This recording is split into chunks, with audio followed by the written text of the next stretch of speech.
Friends, if you're looking for real old school laughs, you're in for a treat because we've got them right here. Flip City Magazine. Remember Mad Magazine? Then it went woke? Well, don't worry. Flip City has no chance of going woke. That's right. 4 times a year, you'll get an actual printed magazine full of jokes, stories, comics, and more, all about today's pop culture, entertainment, and woke politics. Flip City takes terrible entertainment trends we love to hate with hilarious parodies of Lord of the Rings, Stranger Things, The Walking Dead, Star Trek, Hunters, and more. Trust me when I say there is nothing else like Flip City on the market. So subscribe today. It will be delivered in print, or you can even get it digitally if you're one of those wacky Zoomers. Either way, follow our link and sign up today, and if you put in midnight, you get an extra 10% off. Check out Flip City Magazine today.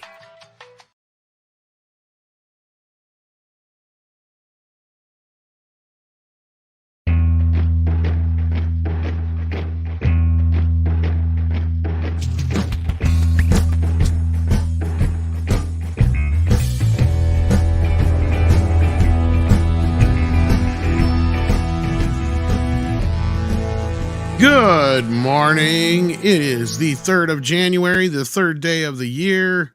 It is a Wednesday. We are live. Welcome to Midnight's Edge in the morning. I am Tom Connors. We got the boss man with us this morning. How you doing, Andre? Greetings, everyone. I am doing excellent. All good. All good. Yeah. Glad to have you here. We also have Six with us today. How you doing? Everything is beautiful in its own way. Excellent. We also have Culture Casino with us as well. How you doing? I'm extraordinary and wonderful, fantastic, incredible, and doing good.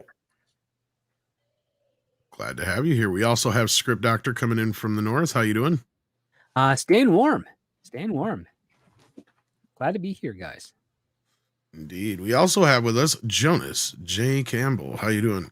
I'm doing fantastic. I'm just trying to work through some personal issues here. The company that I follow is having everyone try to join their board. So I figure the best way to work out those emotional issues is right here on Midnight's Edge. Yeah. Have they asked you to join yet? No, I am not offensive enough. No, exactly. I think I could really get in there and shake things up. First of all, Three Little Pigs movie. Being made by Gendy, what's his name? Gendy Tartarovsky. Tartarovsky, yeah. Yeah, that would be high on my list. And they don't like the pigs very much here in the United States. The Japanese love them, though. Yeah, they took revenge on that wolf. This is, I don't know how much you want to talk about this right off the bat here. But I know we only have you for a limited time, so let's just go and say hi to everyone in the panel and the audience, and then we'll get into the big Disney shareholder news, because this is a real doozy right here. But before that, of course, joining us is Jonas, but we have another magnificent panel as well, don't we, Tom? I've already introduced everybody, so everyone. Okay, perfect. Yeah. Well, sorry about that. For once, I'm ahead of the game. But we'll say hello to DS Ford, who's been a member for 26 months. Thank you for being here, DS Ford. We got Angela Richter, who's been here for 3 months and says, great to see y'all. Well, great to see you. And DS Ford also gifted 5 memberships. Dr. Long Dongler sent in a thumbs up super sticker. Hit that thumbs up if you haven't already. Last Call with Troy Pacelli is a new member. That or he upgraded or downgraded, one of the two, but thank you for that. JWT6577 has also been a member for 14 months. Thank you for that. And then Mario Trujillo sends in $2 and says, well, Disney is doomed. I'll enjoy the flames. Well, on that note, Mr. Campbell, let's get started into this business of the day here with the proxy war firing up. Since we have an esteemed journalist, why don't you talk us and take us through it, Jonas? Oh, you are too kind. It's always interesting when Disney themselves is the source of the news. They're working with Value Act Capital, which is Mason Morfitt. He is the guy out there in California, lives in the same neighborhood as Bob Iger. And he helped Microsoft back in the day with some of their issues. He's the kind of guy that you bring in as a activist investor, after you've already got an activist investor trying to take over your company, so that you can say, no, we play well with our activist investors in all of our shareholders.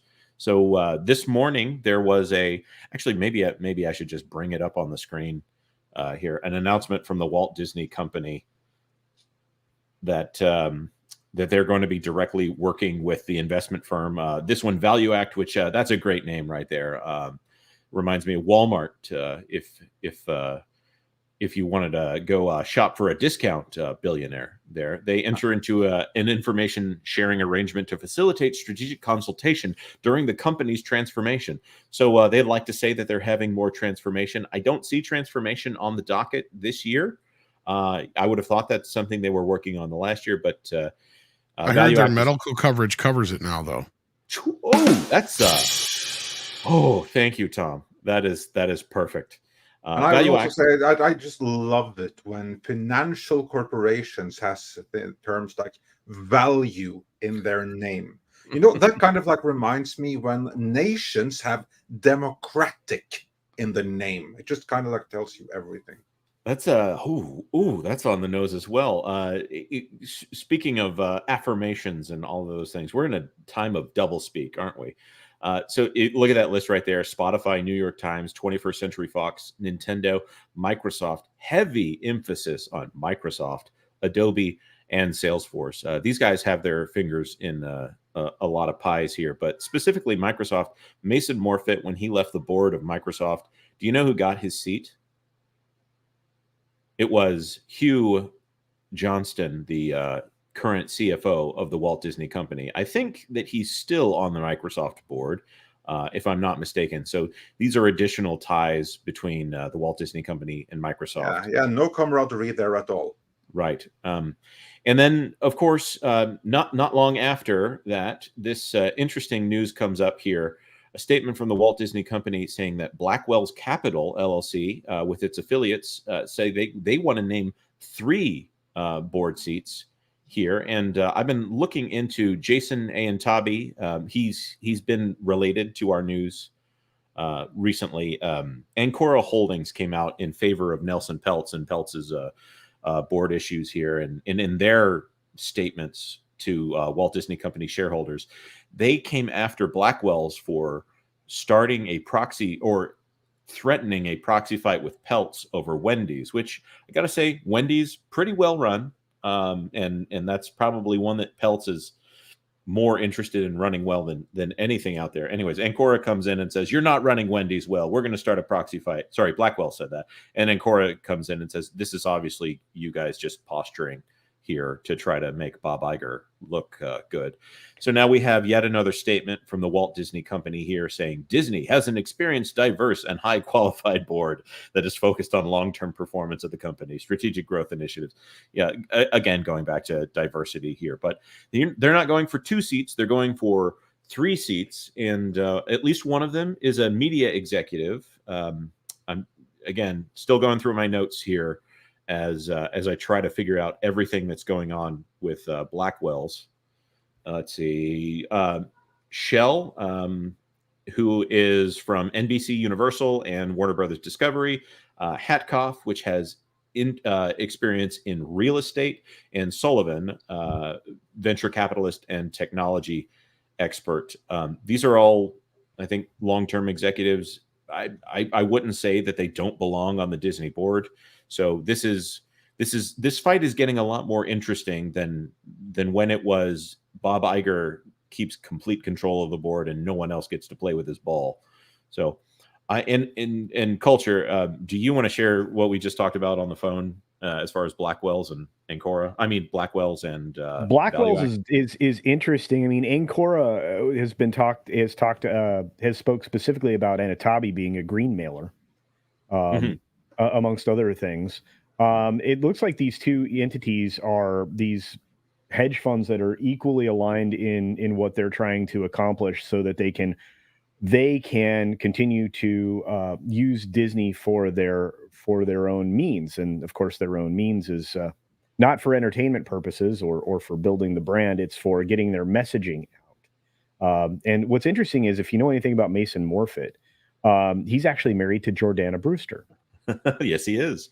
So And I thought that was fascinating. yeah, that's my goodness, does she look stunning in all of the photos in which Mason Morfitt is standing next to her. I'm not saying he's an ugly man; he's an average man, but most people look pretty average standing next to Jordana Brewster.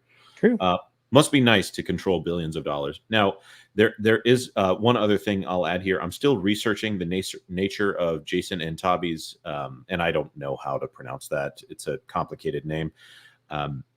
There's some sources that I'm looking into that I need to verify, but he might not be the kind of guy that the Walt Disney Company wants to have associated with them as far as some of his behavior. He's one of those. I don't want to say anything definitive here. Still looking into it, but I've got to verify a couple of things. He may not be quite what they're looking for. If you put Jay Rasulo, the former CFO of the Walt Disney Company, next to this guy, I don't think it looks well. He's also not the one who's being nominated to the board. He's just controlling the names of people being nominated. Can you elaborate on just like pure hypothetically? Like, we're not saying anything definitive here, but just like hypothetically, if one were to make any kind of objections, what would those objections be?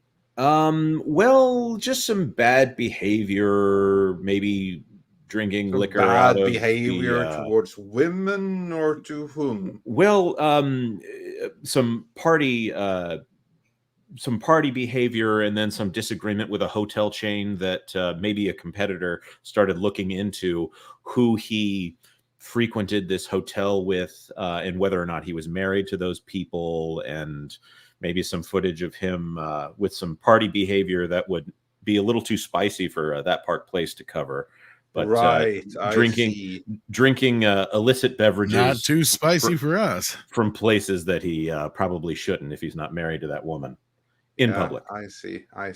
Of course, yeah. Well, we don't know what kind of arrangements they have in their marriage. Right. Or what kind of like car key parties they go to, or anything like that. But yeah, I see where you're coming from.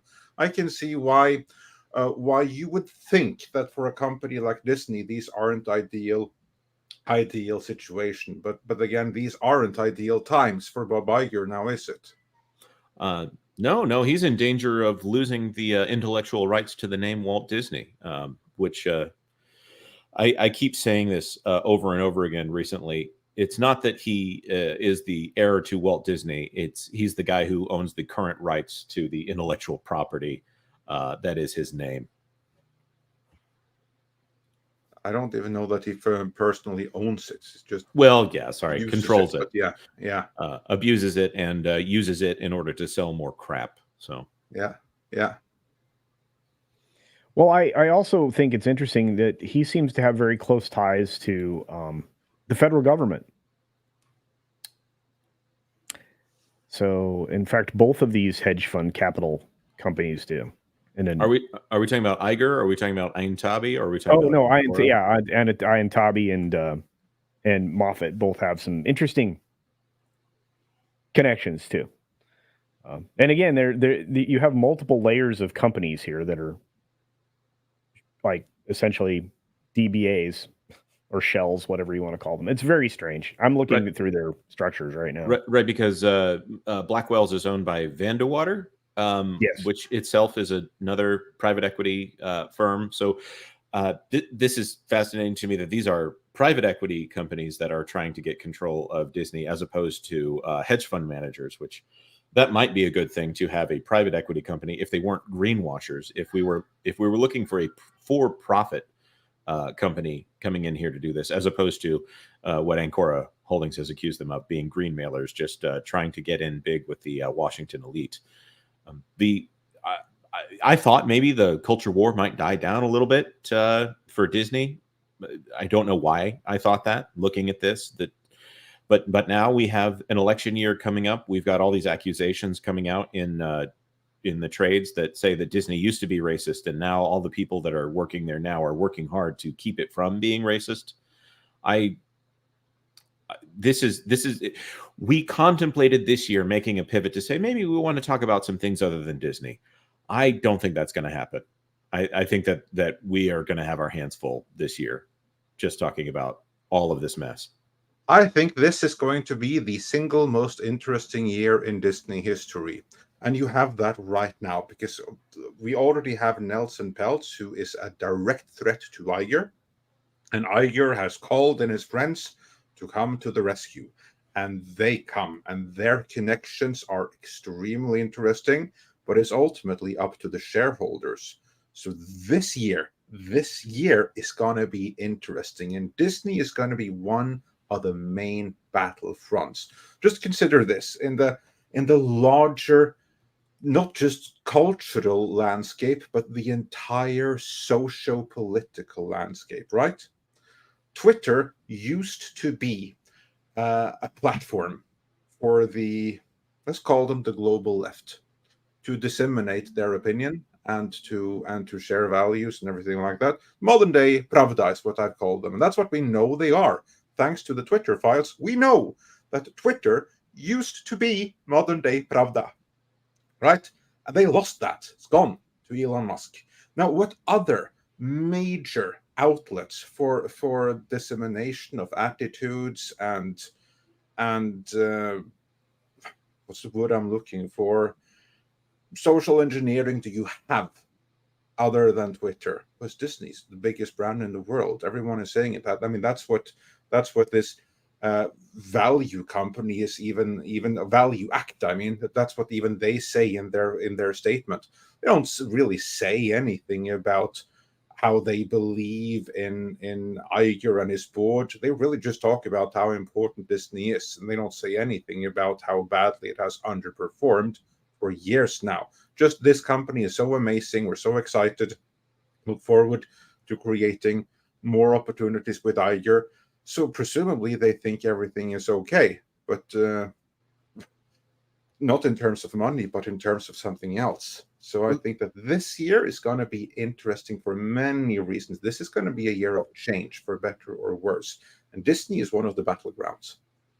Now, the thing that I am very curious to find out is I don't know how many shares Blackwell's owns. I don't know how many shares Ancora holds, but their entire holdings are 11 billion. I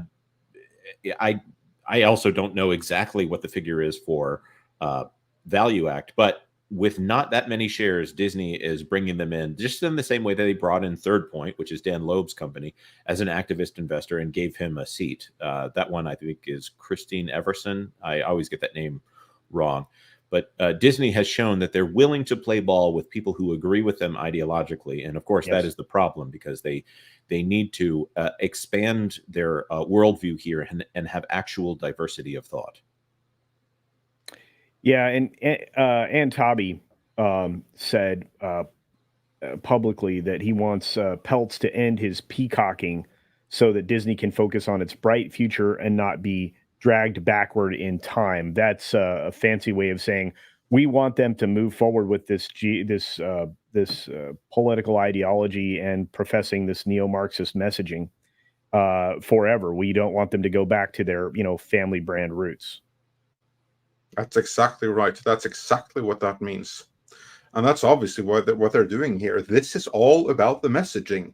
This is more people coming in, not just to save Iger, but to save Disney as a platform for political messaging, or not political, but ideo-political messaging. Let's be very clear about that.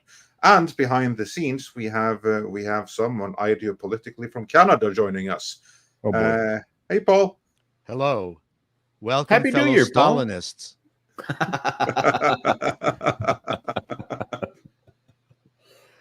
Oh, my God. My uni was filled with Stalinists back in the early 70s.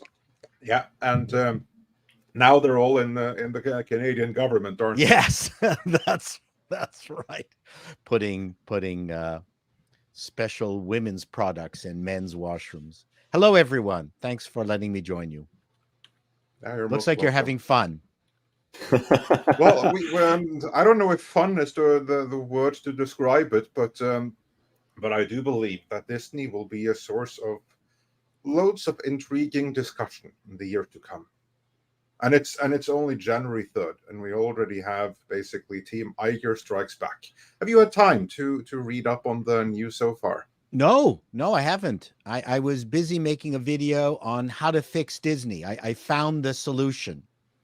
Okay, would you say that the solution is that that Bob Iger finds more friends of his who are associated with the federal government and everything Yeah. to come in and help him fight Nelson Peltz, so that they can carry forward with the messaging? And bring in Gavin Newsom. Be That careful will what help you also. wish for. I mean, before you know it, he suddenly might be like a consultant or something. I think they should just change Disney Park into a place for drug exchanges. Just make it one giant needle exchange. It's not already. Well, not until they can put a Mickey Mouse logo on it. Well, look at it this way: when shit finally hits the fan, at least California has a place to put all its homeless people. I agree. They can stay in the Magic Kingdom. Put them in Wisconsin. No, we don't put up with that shit here. No, but there's lots of space. Nobody wants to live here. It's fucking cold half the year, Paul. It's like. So I'm sorry I've derailed the conversation, but yeah, Disney just the point here is Disney is on a new they're hell bent to try to protect their asses now. That would seem to be the case. Yeah. They're willing to play with people that they can't control fully, on the idea that they're just hoping that these people will be ideologically consistent with them. They're willing to add in these extra elements that may not be the same as who Bob Iger would pick. And say, okay, well, we'll give you a board seat. You can contribute here. Right. But by the way, this is a similar arrangement to the one that Peltz had described having with when Susan Arnold was in charge of the board. Mm-hmm. There was some observer position that was discussed, that when Disney came in and kind of made their line in the sand to say, no, we're not going to be working with Nelson Peltz. Oh, and by the way, we're firing our CEO. One of the clear statements that they said is there was no mention of any kind of anything that could be construed as an observer position, even though no one from the company had said those words out loud. It was very much an example of methinks you doth protest too much. So for Mason Morfitt to come in here and get this basically an observer position, where he's going to get all of Disney's data, and I don't know what the agreement is, if Microsoft is going to get their hands on that, or Adobe, or any of these giant corporations, giant technology companies that Morfitt works with. I would love to know what the nature of this. We'll never know what the nature of this. Disney's already selling its profile data, its aggregated profile data. Everyone is. Yes, and it appears that the new discount they're offering, that is only for Disney Plus subscribers, and they're also working with Walmart Plus. I think there's a lot of data sharing that they're trying to do here. If you want the new discount, which isn't really a discount, there'll be a video on that if I ever stop researching and actually release a video. If you want the new discount that's not really a discount, you're going to have to give them access to your viewership data on Disney Plus, which is probably attached to everything else. But yes, data is Disney's next big thing here that they don't really like to talk about being their product. Everyone's selling that's aggregated data without it being broken out individually is legal to sell. Hey man, I got some pure data here for sale. And I'm glad you said data and not data. I have an argument with my wife all the time. It's data, damn it.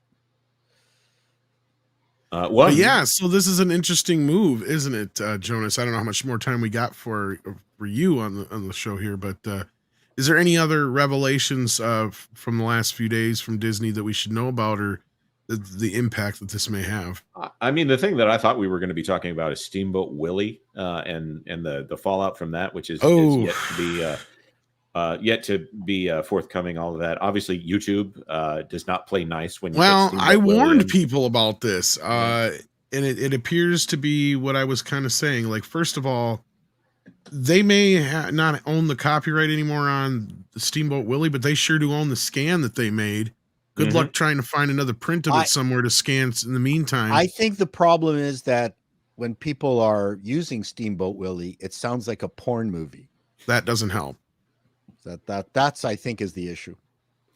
But not only that, I'm curious. Like, Andrew was actually supposed to pop in this morning. I don't know if he's still going to or not, but because I told him to look into the Friday the 13th case, because I think it's not apples to apples, but I think it's going to have some sort of precedent going forward when it comes to this Mickey Mouse thing, because I have a feeling we're going to see some lawsuits, and it's all going to boil down to how they determine the character. Because what I mean with the Friday the 13th lawsuit, real quick, Victor Miller, the writer of the original Friday the 13th, and Sean S. Cunningham, the producer, went to court over the rights because they were trying to get the rights back from the 1976 Copyright Act, where a creator can go back and claim his rights. Basically, it drug out so long because they were arguing over Jason, because Jason is in the first script, but not the version that most people are familiar with, right? Mm-hmm. But what the court decided was that since Jason is Jason, it's Jason no matter what. So that could go either way for us, or it could go either way for Disney. So that's where I'm curious to see where this ends up going. And that's where I mean about a precedent sense. Because once we get to court and once somebody loses or wins, that's pretty much the way it's going to go for everybody else, depending on the severity of how they're utilizing Mickey, and if whether or not they're trying to bamboozle people into thinking it's something Disney is actually putting out there. Because they have said they are going to protect Mickey themselves. So, yeah. They will, even if they're not in the right, they will unleash a legislative a lawsuit bomb on anyone that they want to give them. They can give people a hard time without violating any laws right now. Andrew said it on Pro Show yesterday that they will sue someone in 50 states, and the amount of trouble and the amount of boundary setting they can do just through legal actions that they control. They will pay a firm to just drown someone in lawsuits, right?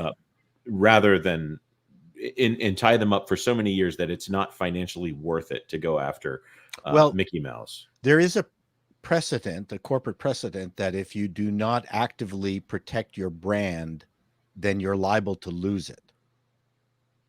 You have to actively. Yes, and this is another point I've made too about copyright law. Exactly. Yes. And we also run into this all the time with other public domain works, where sure, the work itself may be in the public domain, but that doesn't mean everything about it is in the public domain. A great example of that is It's a Wonderful Life. The movie itself is technically in the public domain, but the book that it's based upon is not, and the music that's in the movie is not. So NBC uses that to basically fight for the copyright of that movie. Right. So and Paramount has distribution Sherlock on it. Holmes, as long you can write a Sherlock Holmes novel as long as it doesn't imitate or follow any of the existing plots of the existing books. Yeah, that's another one that's been up in the air for a while. Completely create a Sherlock Holmes experience. They've been arguments over that, yeah. So you could do a movie if he was a garden gnome, apparently. Yes. See, and that falls under parody, and that's another thing, is a lot of people already misunderstand copyright with parody. Sure. So some of these are going to harder younger brother. Some of these are going to be okay. Like the horror movie would probably be okay had they not called it Mickey Mouse Trap. That's what they're going to go after. Now, if they'd have called it Steamboat Willie or anything else, there's nothing Disney could do. But I have a feeling they're going to get themselves in a little bit of trouble. But I think they'll still be able to really release the movie as long as they change the name. Yeah, I actually went through and I reviewed what they've got on Disney Plus today, and I'm surprised that they've left it intact because Pete comes up and he looks like he gets a big old chaw of tobacco and he's like spitting it into the wind and like ringing the bell with tobacco and stuff like that. How long is it? It's 7.5 minutes. Okay, yeah, because then it's like the unedited version there. Yeah, which I was very surprised. I think the hook picks up Minnie Mouse by her underwear too. So like, interesting. I did not expect this to be in its full form on because on Disney the Disney shorts that I have seen on Disney Plus, they have been edited down to like 2.5-3 minutes, which is insane. They have, which is insane to me. But yeah. So those of you that still have your Walt Disney Treasures metal tins from 20 years ago, hang on to those. That's all I want to say. Because who knows what other forms all of those Disney shorts will be released. But again, we're going to run into some issues until somebody gets a public scan out there, because Disney can also argue that they own all those scans, right? And Yes. this is another thing I was talking about with Night of the Living Dead, where technically that's in the public domain, but Janus Films and Criterion own the best scan of the movie, right? Because they put it out there. That's their scan. If you can't use that legally, so it's like it's a really muddy area, and until some people go to court over this, I don't think we're going to really know which direction it's going to go. Tom, I have a question. Like a bunch of those stuffs were put out on VHS in the 80s. Yeah. All over the world. If someone were to find a VHS from an international release, and go for it. But the thing is I'm talking about is quality wise here, because most people are. Somebody out there has, I'm sure, a print of Steamboat Willie.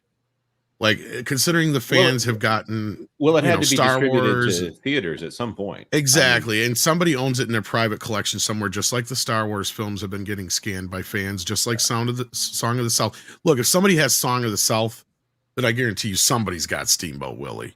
Yeah. And we're about to lose Jonas here, but we have a couple of super chats first. Richard Waring wonders for $4.99.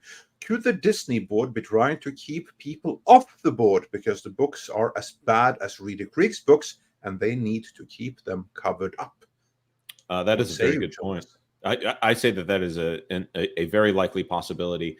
I think once you get on the board, though, the idea of somebody coming in and being a whistleblower is pretty low, because at that point they're signing off on financial statements and things like that. So they would need to upset the apple cart pretty quickly once they got wind of anything like that. I don't think that they'll be going out and trying to.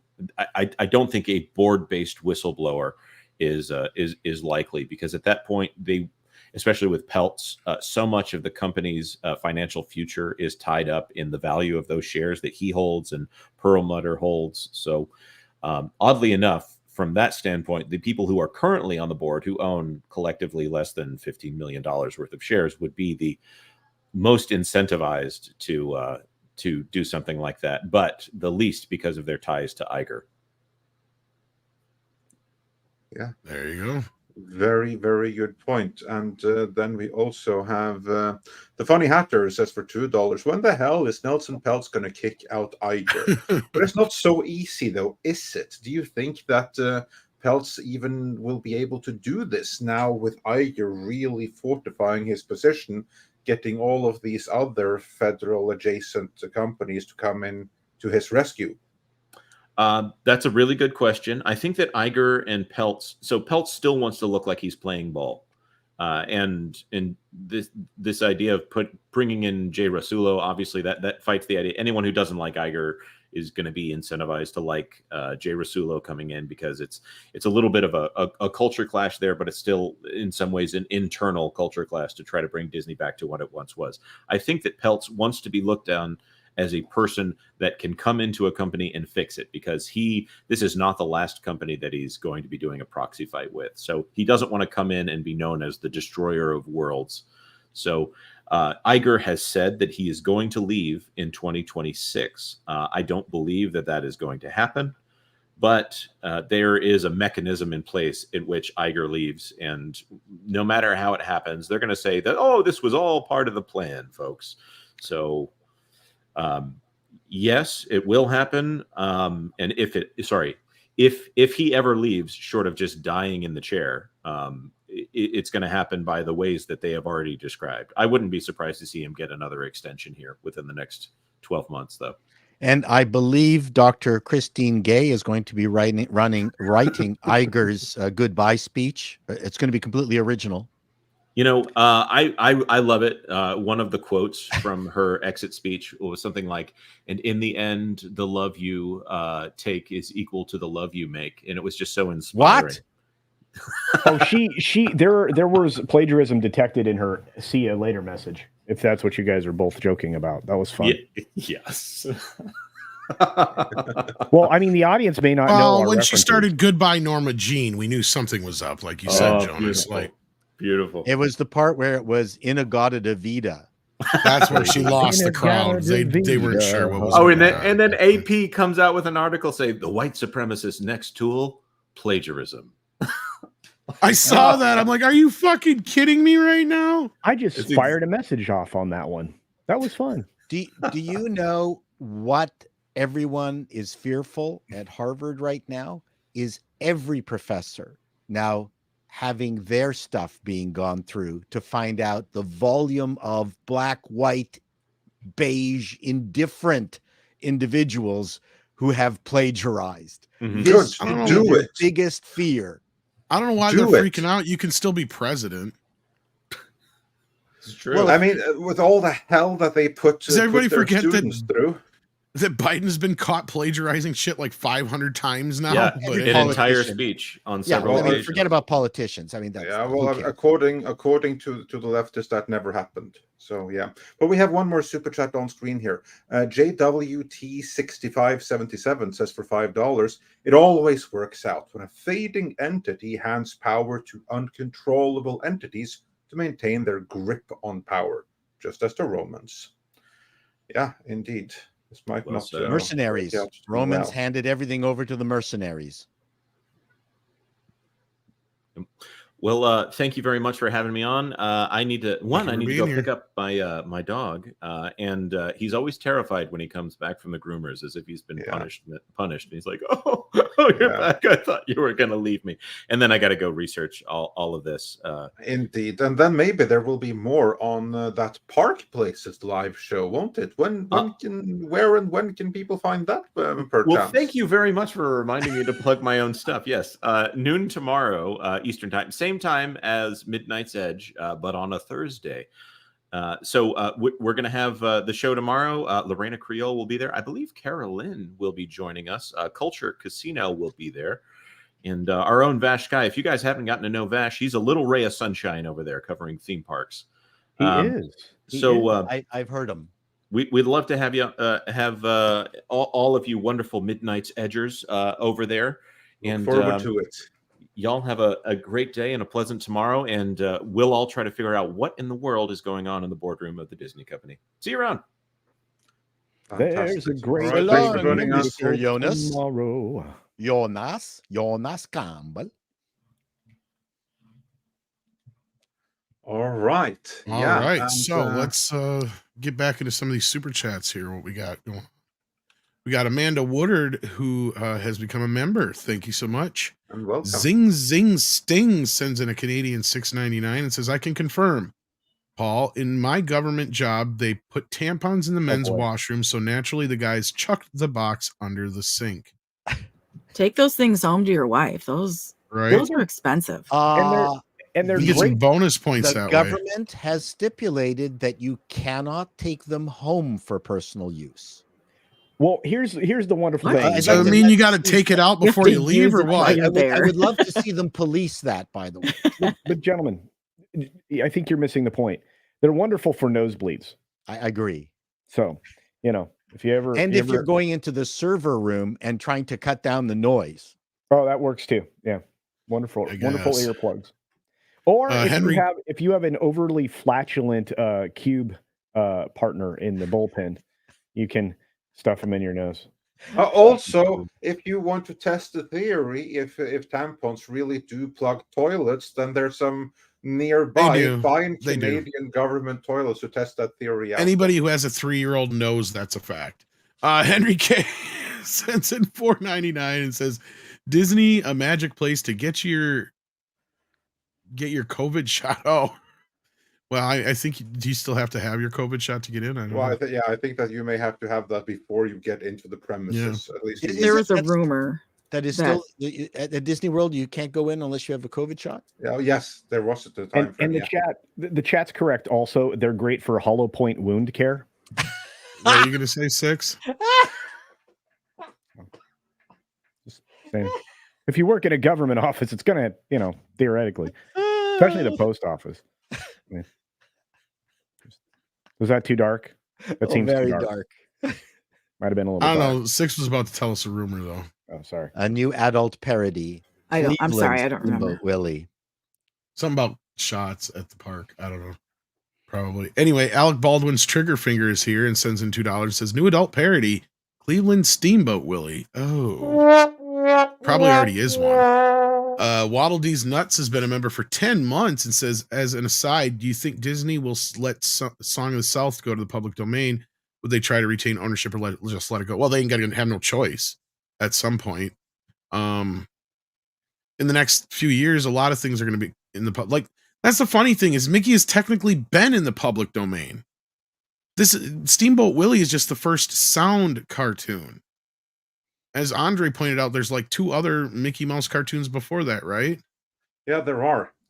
Because Steamboat Willie is the 3rd Mickey Mouse cartoon, but I don't know about the public domain status of them actually. What kind of? As far as I know, as long as they should be, because the same thing. Should be, but you know what? We also should be able to play Steamboat Willie right here and now. Well, if we owned our own copy of it, that's this is what I've been trying to tell people. Because like, there's a bunch of movies that are in the public domain, but depending on which version you use, there's people that are going to nail you for it if they did the scan of it and they own that version of it. So, like, even a couple of the Marx Brothers movies are in the public domain. As of yesterday, Animal Crackers went into public domain too. So, I mean, and there's been some Charlie Chaplin films and some other ones that are technically supposed to be in the public domain, but anybody who's tried playing a lot of this stuff gets nailed on YouTube because, yeah. And then good luck trying to fight the people who claim to own it. So there's a difference between public domain and copyright lapsing, which is why It's a Wonderful Life was played so often, because the TV stations didn't have to pay anything for it. Right. But what I found out recently in my research is, yes, it still technically is in the public domain, but NBC owns the rights to the book that it's based on. So they technically own the story, and the music is still under copyright. So Paramount and NBC use that to their advantage to fight people who try to play it now, as opposed to what they used to do. That's, I see. Yeah.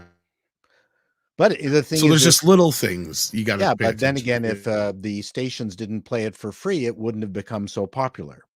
Oh, I agree, because it actually flopped when it first came out. Correct. Most people don't Yeah, it was a huge realize it was released in January, not December anyway. And The Wizard of Oz was also somewhat of a flop too, until the stations, and I don't know if there was a copyright issue, but they started playing that to death on TV, and that's really what made it successful. No, I think that became more of a popular thing over Thanksgiving. They would show it every year. Yeah. But it was a financial flop when it came out. It wasn't as big of a movie, and it got overshadowed big time by Gone with the Wind. Yes. And because they many have said, like, any other year Wizard of Oz would have won all those Oscars, but it came out at the same time as Gone with the Wind. So that's tough competition. But that being said, yeah, eventually Song of the South will go in the public domain. I can't remember exactly what year that came out again. What was it? I want to say it's, what year was it? So it's a 1940s one. 1946. So yeah, that's another 10, 15 years at least. So give or take. I can't remember exactly. It's 95 years. So, but yeah. But then again, it also depends on who owns, as far as the zippity doodah thing. I don't know about music. Is that the same law? No, it's a 75 years after the death of the writer of the composer. I was going to say, so that could be a while yet before the music. That's why the music for, like, yeah, a lot of things is still in copyright. Chaos Sonic 1 sends in $5, says, your thoughts on the Japanese using AI to translate their manga and anime? My response to the localizers: yes, you reap what you sow. Oh yes, I'm all for it. As long as they can figure out a way to make it to where it's not going to be confusing for people, because I think I don't even care. I don't care if 5% of it is kind of weirded out, as long as, because you're looking at the pictures too, and you can follow what the story is. As long as we don't get the garbage translations that we've been getting from some of these. You mean the subverted translations, where they've basically been trying to completely alter the story and alter significance, or basically add in some of their own values into it. Let's put it that way. Not all translators have been doing that, but no, not all translators have been doing that. Clearly not all, but I do, as far as I understand, that's kind of like the issue, that they weren't doing just fair translations or reinterpretations, because necessarily when you do a translation, you're not doing a word-by-word translation.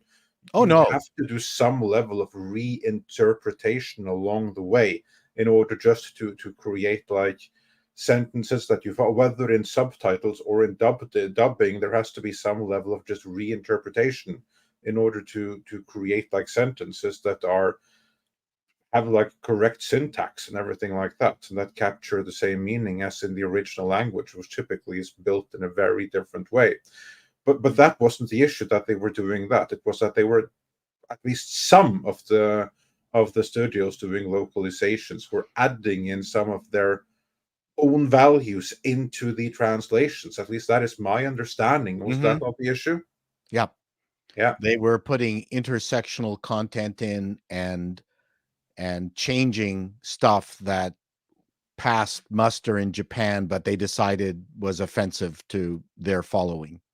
And this is what surprised me more than, because I have no issue understanding that you would use AI instead of the studios guilty of doing this, but presumably that wouldn't be everyone who is into the relocalization game. I would imagine that there has to be like some studios that don't do that.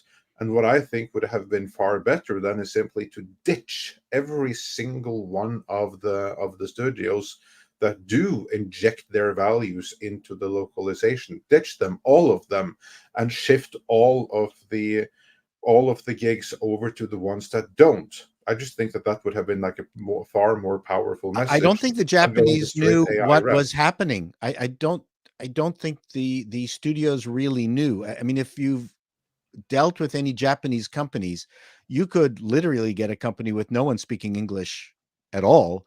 So they hand the product off to someone, think it's done, and there's nobody there to vet it. No, I understand that, but you would think that they would have someone working for some international distributor that maybe would tell them something that, hey, this thing here is a little bit messed up. We're getting this, and then at least I would hope that there has to be some kind of brand manager who is able to figure out that whenever we send something to this studio, we get negative. But those guys across the hall in the competing studio, they use these people instead, and they don't get that feedback. So maybe it would be better if we try to shift our business over to those people rather than go the AI route. It's not the way the Japanese culture works. No, it's true. Like, yeah. And also this AI advancement is going to massively increase the volume of anime that they can translate.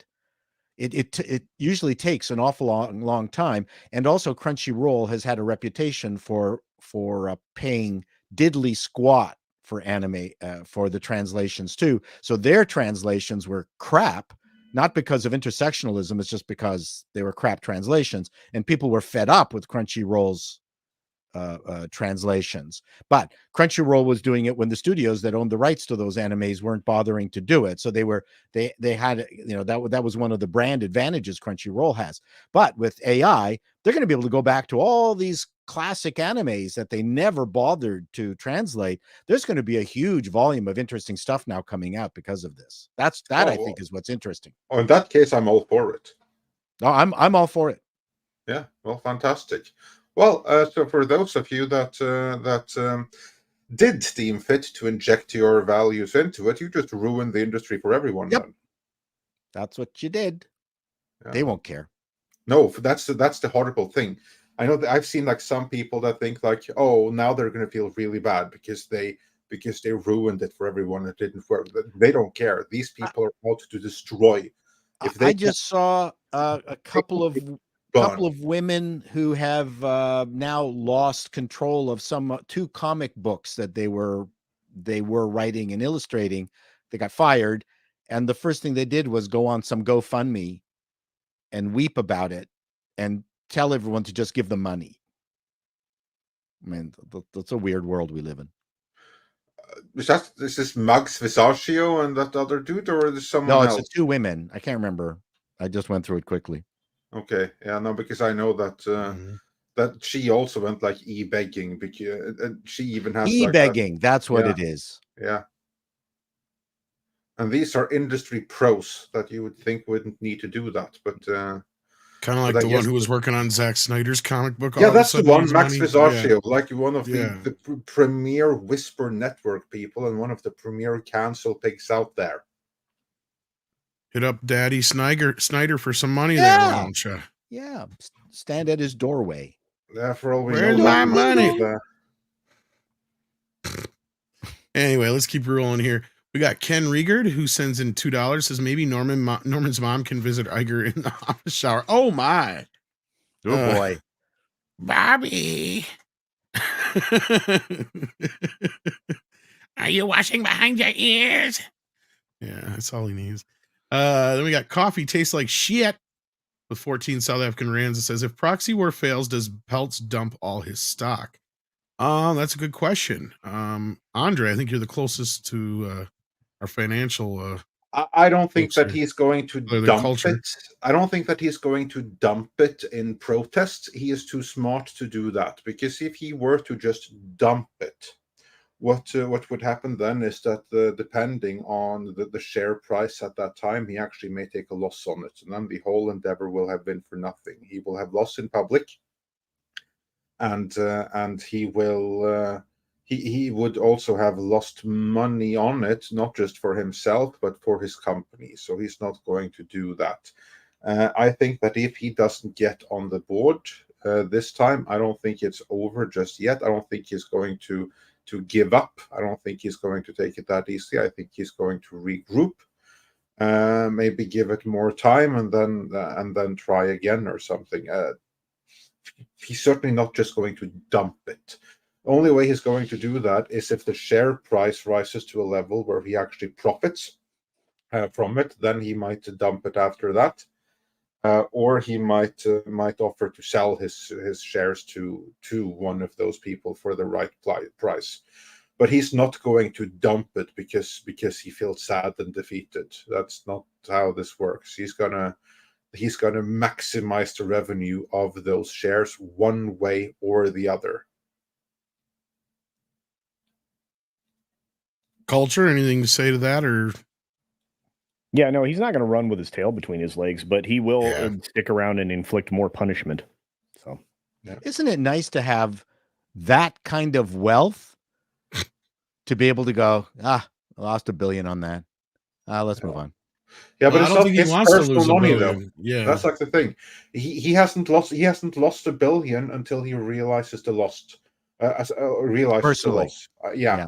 Not personally, on behalf of Trian Group, because it's not Nelson Peltz personally. Right. It's the Trian Group. So if he were to run between the tail on his legs, he would have violated his fiduciary duties to his investors. So no, he's going to do everything in his power to make sure that there is at least some profit on that Disney investment. Well, and I don't know what the American laws are, but I know in Canada, if you're on the board, you are suddenly liable to some of the financial issues of that company, that banks can go after you for losses if the company goes under. Like, I don't know what the structure is in the United States, but you got to be careful when you get on a board, at least here in Canada. You do have some level of responsibility. It's like the same thing in Norway. In America, I don't know, but I would be very surprised if you don't have significant protections in America. Be very surprised. For sure. Yeah. I mean, I'd be shocked if the rich have not found a way to. That's exactly what I mean. Mm-hmm. Then we got Sutton Creek Productions, who sends in a super sticker. Do you remember what it was, Six? Yes, it says game over. Thank you. And then we've got Sean Carter, who sends in 5 and says, hopefully I'll still be around 22 years from now. Well, yeah, hopefully. I'm going to start a channel that plays Songs of the South 24/7. There's nothing wrong with that movie. So he looked it up evidently, and 22 years from now is the exact number. when that should go into the public domain. Dippity-doo-dah. I'm not sure about the songs, though. That's what I was saying. Yeah. ActionCom sends in 5 and says, book. I thought it was a Wonderful Life Christmas card. Yeah, well, a short story or whatever. Yeah. They own the story to it, which they actually remade a couple times, actually. I know at least once they did. But yeah. Pinochet's Helicopter Tour sends in 5 and says, I'm a plumber and a capitalist.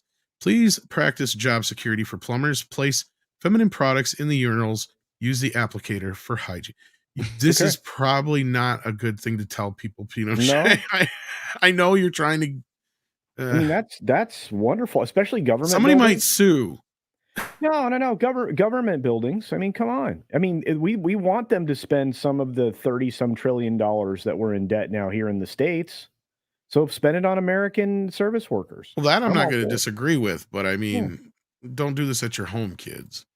I'm just saying. ActionCom says with $5, Chato, what's the difference between copyright law and trademark law? This is a very good question. Yeah, There is a difference. Most of the Disney stuff Okay. that they're talking about is trademark law, not copyright law.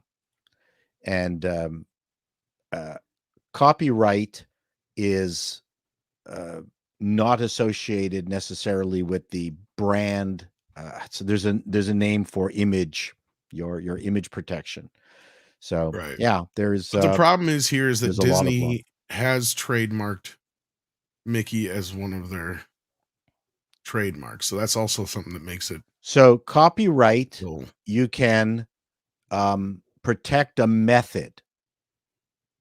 You can describe a method in the way a Wi-Fi network works, and that can be patented. And well, that's a different law. So yeah, copyright law. Yeah. Yeah, see, like I said, you can distribute your own DVD now of Steamboat Willie if you wanted to. But I'd be leery of using any of the scans that Disney made because they could possibly argue that they own those, regardless of copyright. That has nothing to do with it. They just physically own those scans. So like I said, until somebody goes and makes a public scan of Steamboat Willie public, they're gonna fuck around with us as much as they can.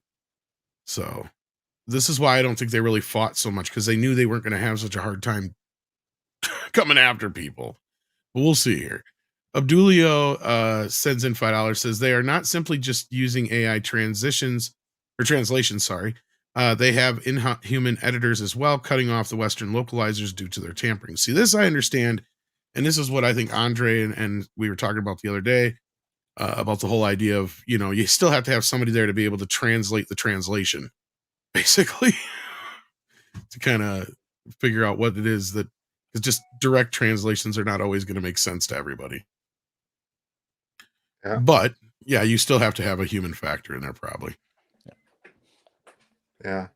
I would say that Google Translate has been getting better. It is. It's pretty good. It is pretty good. Professor Haitian sends in $5 and says, there's basically a story going around. Japanese fan groups learned of it. Then a Yakuza boss learned of it. And that what led us to this. Well, interesting. Okay. So the organized crime got involved. Okay.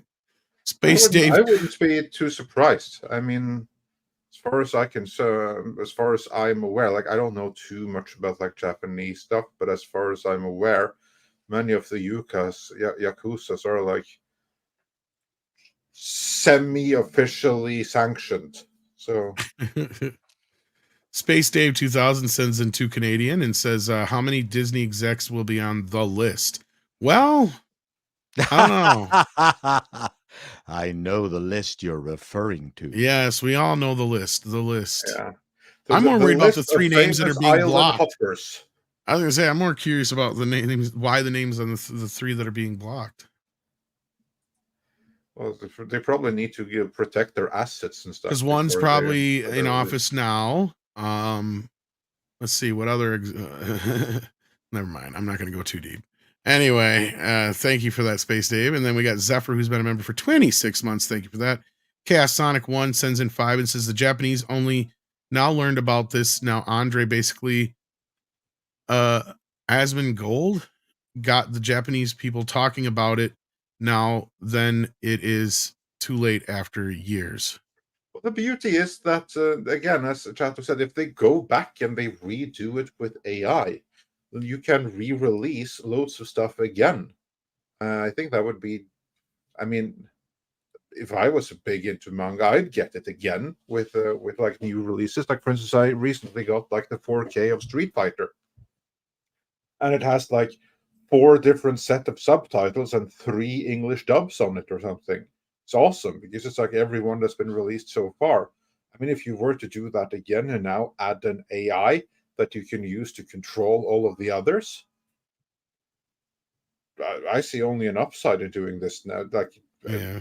Paul Well, and said, after they do a good number of translations and tweak them, and you feed them back into the AI, it should be able to relearn that then, and learn how to be to. able to do it even better. It just has to Yeah. pick up on like the Japanese contest. Yeah, the context. I think you meant, but yeah, Context. Yes, that's what did I say? Contest, but close enough. Okay. You don't usually fuck up that bad, so Yeah. Grimmel Q sends in 50 PLN. What's that one? I know we should know it. Peruvian Souls, I believe.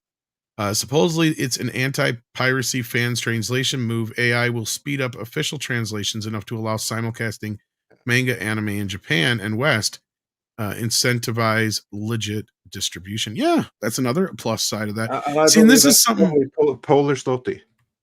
And honestly, this is some stuff they've been working on for a while, because I remember covering this. Script Doctor may even remember this. I don't know if Culture was on the show or not, but we were covering this way, way, way back when, where they have technology they've been working on for a while for U.S. films to be released foreignly, where they don't have to dub them at all. Nope. The AI actually uses the voice of the actor, and then it mimics the lip movement and changes the lip movement to mimic the language, so it's almost seamless. And as like a you matter basically, of fact, as a matter of fact, Tom, Grant utilized that. I did an entire video in Hindi that you can actually watch on my channel. How did that work out? What did the audience think about it? What was the feedback? I had people that were fascinated, and I had some positive response from India. But the video itself was just another video that I'd already done in English, and the video re-released, it slightly altered and edited, obviously with the AI moving my mouth with my voice, speaking another language. Really cool stuff. Oh, should have been very convincing, considering the fact your beard covers most of your mouth. So. that does help. That helps. And you do look like one of the Hindu gods. Well, thank you. I hope So- in no way that is that Especially if he sacrilegious. gets a suntan. Now, one of the things that's interesting here is AI will also help with any issues around copyright, because if a translator changes something and makes it their own, again, depending on the contract and whether there's a moral clause in it, they could claim copyright over the translation. So, someone earlier asked, what's the difference between copyright and trademark? Trademark is a graphic, where a copyright is like for a song. So the Steamboat Willie, the movie is copyrighted. That animation is copyrighted, is not trademarked. So that is the main distinction. The product, your song, the thing that you created, that the thing that YouTube flags as not inappropriate, but owned by someone else, that's a copyright issue, not a trademark issue. So AI will be fantastic for protecting the copyright of the different translations and versions of somebody's anime or anything that they're working on.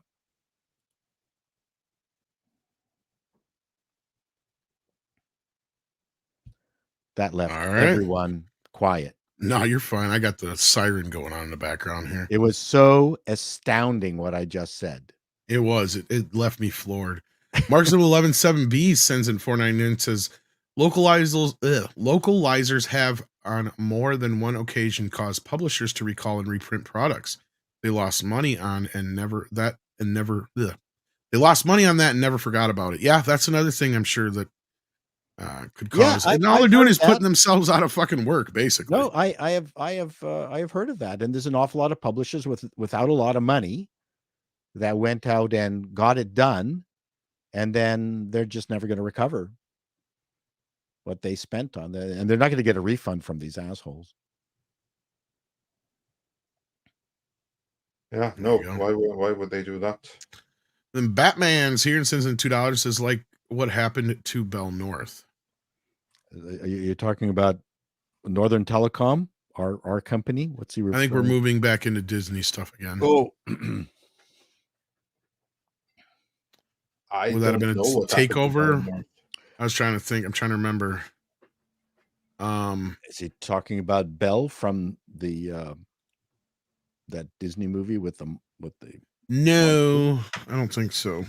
Is Bell North like the North Dakota, Minnesota region of Bell? Because it's not Canadian. Canada's Bell North. No, there's United States Bell. Yeah, which is owned by AT&T, which Right. is owned by another company and so forth. I thought they Yeah, had to divest themselves. I think as this part has of something that to do with monstrous Disney. AT&T split. That's what I was saying. I think it has something to do with Disney or something like that. Yeah, what I find about Bell North, this is a cell phone store in Islamabad, Pakistan. So I have no idea what happened. Batman will probably catch up to us in a minute. He can probably clarify in the chat. Yeah, he has to clarify that. Meanwhile, let's move on here. Well, Yeah, I was I going knew- to say, I know that one of the Kardashians has a kid named North. I don't think that has anything to do with this. Okay. Yeah, but that was just so they could call the kid Northwest, which is fucking dumb. But anyway, Okay. yeah, because Daddy was Kanye. Michael Nemo sends in 5 and says, so the Ray film gets the director that reminds me of the way Disney praised the Eternals director, and Yoon out as tall, blonde, buff hero. Yes, this actually Yes, this actually leads us right into our next story. Yeah. There's two sides to this. So let us begin with the first topic from yesterday that we also put a video out on yesterday. If you haven't seen it already, do check that out. But the Star Wars Rey movie now has a new director in the WEF's very own Amin Obaid Chinoy, who is a Pakistani documentary director who will now be taking on the $200 million Rey movie. But it's all good and well, because for the first time ever, a woman will be influencing the story in a galaxy far, far away. Thank God. About Finally. time. And it's about time. Let's begin with a woman on the panel here. Six, do you feel empowered and just good and jolly inside that a woman finally will have some say over Star Wars? No. But looking into this woman's history and biography, I think her being a woman is the least of her is the last thing on my list of reasons why she shouldn't be part of the franchise.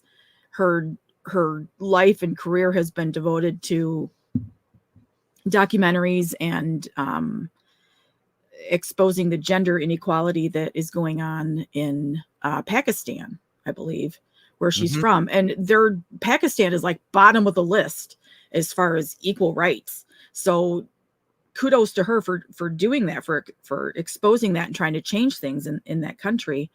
Why she made the 180-degree turn to genre movies, I don't get it. I understand why they hired her, because wow, does she check a lot of boxes off, but why she would want to do it, I don't understand.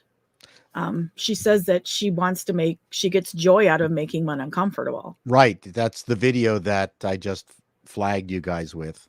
Yeah, I tweeted that out a few hours ago. You should follow me on Twitter. Then you I think maybe she got hired because of her vast knowledge of desert landscapes so that she can play in Star Wars. Yeah. Desert landscapes are very important in Star Wars. Got to know how to shoot a desert. Tatooine, Pakistan. Well, to Hollywood, there is no distinguishing between those two. Look, when I came across the picture yesterday of her giving a keynote at the 2013 WEF, joyful get together that kind of ruins all of our lives, I was thinking this is the perfect person for Disney to align themselves with because it fits their messaging. It sends a signal to their masters that they're following the right line of thinking and everything else. So she clearly is the most qualified person to make a Disney Star Wars film.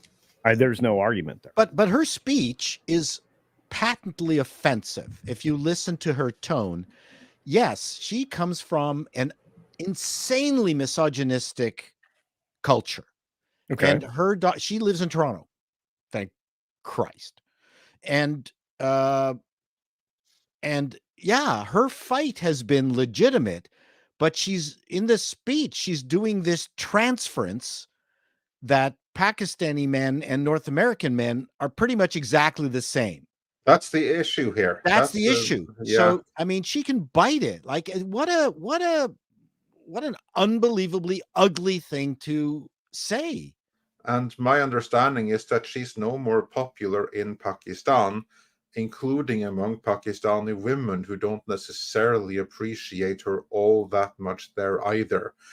Which is why she's hiding in Toronto. Well, beyond that point, she is another of one of these, like, we've gotten over at Marvel, right? Like Nia DaCosta and the one who did the Eternals and shit like that. It's like these are people who are not even remotely qualified to be working in genre entertainment. Sure, she's won 2 Oscars, but they weren't for anything remotely close to this. And it's just like with Star Trek Discovery when they kept getting people from Gilmore Girls and shit like that. It's like, what in their resume says that they should be working on this shit? That's a perfect example. You only have to look at Marvel's The Eternals, a movie that was directed by, yeah, exactly. Anyway, it was a complete disaster. She was not qualified at all. And of course, here you have a woman. You have a movie that shouldn't be made in the first place. You have the Rey movie, and then you have someone who shouldn't be directing it. But then again, maybe she is the perfect choice for it, because this is a movie that is made exclusively to alienate the fans and drive men away everywhere. It's basically my understanding. And Paul, I believe that you also had like a video that you highlighted to point this out. Oh yeah. The purpose of this whole movie is to tell men that you're all trash and you're not needed. And that's the ultimate purpose of the movie. For that, she's the perfect director. Well, she does come with a hat. She should be fired just for that hat alone. That hat is pretty horrible. Yeah. And you know, we've seen her for years in Toronto, and to tell you the truth, she's packed in a few pounds. I'm just saying that's got nothing to do with her one bad hat, Harry. Not putting her down for her excess baggage, but man, what an arrogant speech! And she managed to do it for that new twat on the block, our good old comedian Stewart, who now is just become a worthless commentator on everything. Jon Stewart. Oh, really? Well, he's the one who's conducting the interview. Women in the world. I'm glad they got a man to do the interviews, because you can't get a woman to do that properly. Yeah, well, this man is exempt from criticism. He's one of the good people. That's right. He wears silk underwear. You know, and then of course, go ahead, Culture. No, please. Well, I was going to say, of course, there's the other side of this too, which is the whole, it's about time we get a woman. Here, I had the quote up here just a second ago. I'm thrilled about, finally getting to have a woman in the galaxy far, far away. Just totally, disregarding Marsha Lucas, Carrie Fisher, who script doctored episode 3. The hell out of those films. Yeah. Never mind them, Kathleen Kennedy, and the entire. And then I was just going to say, and let's not even get into the fact that the whole fucking Lucasfilm group is made up of like 90%. Oh women. my God, yes. And I mean, honestly, this is an older photo, so Kiri Hart's no longer there anymore. But this is the most of the Lucasfilm story group right here. Yeah. So you want to sit there and pretend that women have had nothing to do with Star Wars for the last 10 years. I mean, these women, they created memorable characters like Leox Gayassi or whatever the hell that dude was called. Well, not to mention you just had Ahsoka, right? An entire series surrounding a female character. And we already know that the rumors are that the Mandalorian next season is going to be all about what's-her-face and not Din Djarin anymore. So... Well, listen, Sackhoff's another character is gonna be taking- individual who does not know anything about Star Wars, obviously. They just keep hiring them. Well, that's what I Never said. seen. This is just going to turn out just like the last few Marvel movies, where all you do is you just keep getting these Academy Award-winning directors, but they're not winning awards for anything that remotely says they should be working on shit like this. Indeed. And the other thing that I Culture, mentioned in my Culture has to be Culture has leaving to- us. So, yeah, any going final forward. words on this before you have to go? First of all, they could not have found a better person to lead Disney Star Wars project. I agree. I am over the moon for the potential for this for my channel, and for pretty much anything that Disney does that feeds the message. I am on board now for all of this to happen. I want them to quadruple down on the doubling down, which was just a normal triple down. I could not be more stoked. So please, Disney, give me more dismal Disney content, especially Star Wars. I think I could probably make my channel grow and maybe make enough money that I could retire from everything else that Just I on do. Disney. Yeah, I think that would be glorious. Yes. Thank you, Kathleen Kennedy, and thank you, Bob Iger, the WEF, and all of the secret overlords like Bill Gates and so on and so forth. Thank you all. Thank you. Have a great day, everybody. I'll see you soon. Bye, Culture. Thanks for Well, joining. one of the things that I brought up in my video is that Disney now has a database of stupid things to say when you're publicizing something. It's all there. Why don't they go through that list with these stupid people and just go, don't talk about feminism. Don't talk about beating down men.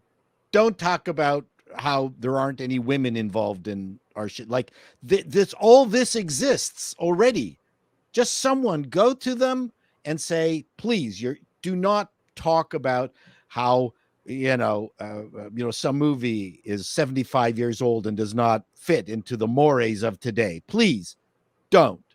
But this woman just went off the deep end, like all the other crazy women, slagging. Yes, because Disney doesn't care about that. That's the stuff they want to do. Now, here's the biggest but thing. the backlash has hurt them. Grudgingly, they realize it. Hurt them.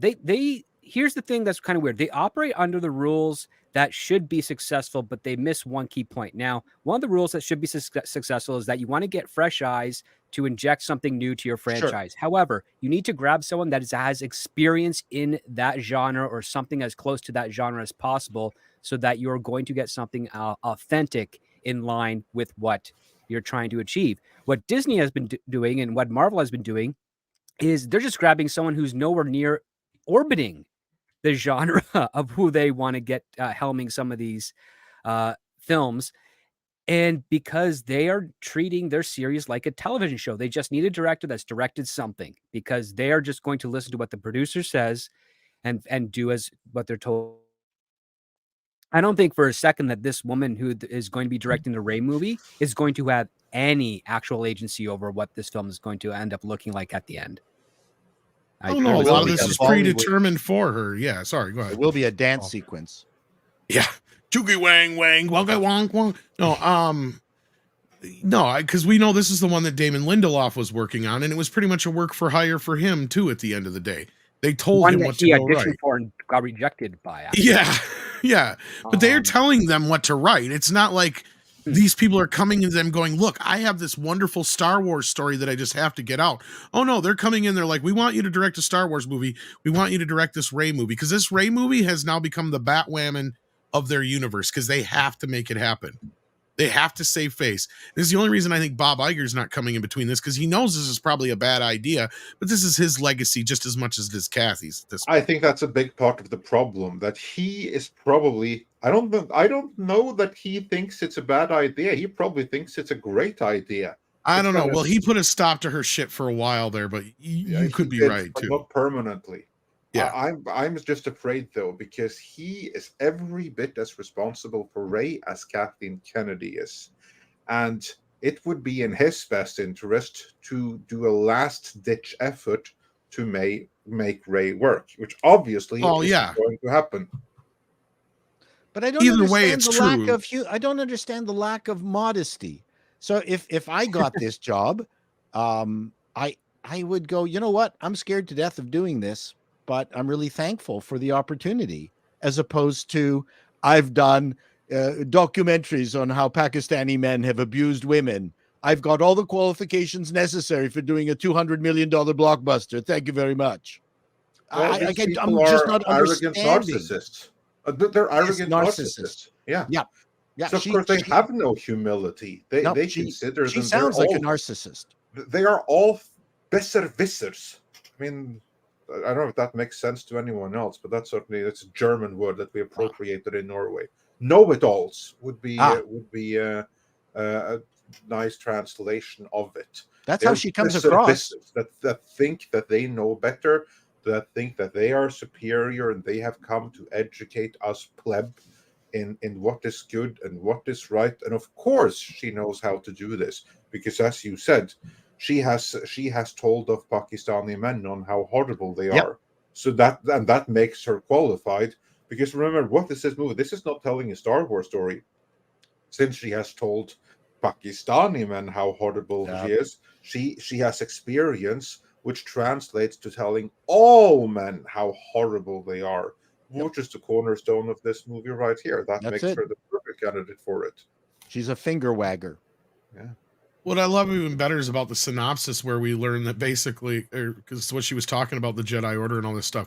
So basically, we're being told that Rey was able to get a new Jedi Order up and running, but Luke couldn't. Yeah, but he's a problematic man. So what the hell does he know? Well, he didn't buy the franchise was the problem. No, exactly. He didn't buy the How to Be a Jedi books that Rey read, all those self-help. He didn't bypass the compressor. Exactly. Yeah, Han Solo had it all this time, didn't know he could have just bypassed the compressor. Yeah. Tim Robbins, How to Become no. Who's the guy who's the self-help guru? Marty Robbins. Who? Marty Robbins. Tony Robbins. You're right. Sorry. Yeah. Tony Robbins, How to Be a Jedi. I want you to go out there. I want you to believe. You can lift that rock. You can. Lift it. Massive dentures that don't look like natural human teeth. That's step one. Yes, that's right. So no, I don't think anybody has any faith in this Star Wars project. Not that anybody did before, but I'm looking forward to it. Oh, you know what? I'm looking forward, as Culture said, we're now looking forward to the disasters. Yeah, I mean, well, look, maybe I can actually make some money off it. Yeah. But on the other note from that super chat, Stephen Yen, has officially dropped out of the Thunderbolts now after the production was due to strikes. Well, anybody else want to question whether or not they're just refilming 3 sequences? Well, this wasn't for Captain America. That's the one that allegedly refilmed 3 Thunderbolts sequences. is also undergoing fucking reshoots. That's what I was saying. Like, the whole damn thing is being reconfigured. And they're also saying now that I don't think that Thunderbolts was filmed in the first place. Oh yeah, it's done. It's been done. Is Thunderbolts done? I think so. I don't think because it says because the official narrative here is that the Thunderbolts that production on it was delayed due to strikes. And of course, this guy, as far as we know, has nothing else coming up. So we don't know. But I don't think that Thunderbolts has been filmed yet. I don't recall hearing it. What the hell is the Thunderbolts? The Thunderbolts, a very smaller next big thing. Well, they've been shooting. They've shot in New York, Utah, and Atlanta so far. Okay. I was gonna say I thought I saw a thing with Harrison Ford on the set, but no, that's Captain America Civil or well, whatever. Well, he's in both, so he's in both. Yeah. Yeah, right. Maybe I'm wrong, but well, it could be that they started, but then they shut down over the strikes. No, they haven't been resumed. I don't think that they have completed it like the way that they had Captain America 4. I do not think the Thunderbolts was completed. They may have started production, but I do not think it was ended.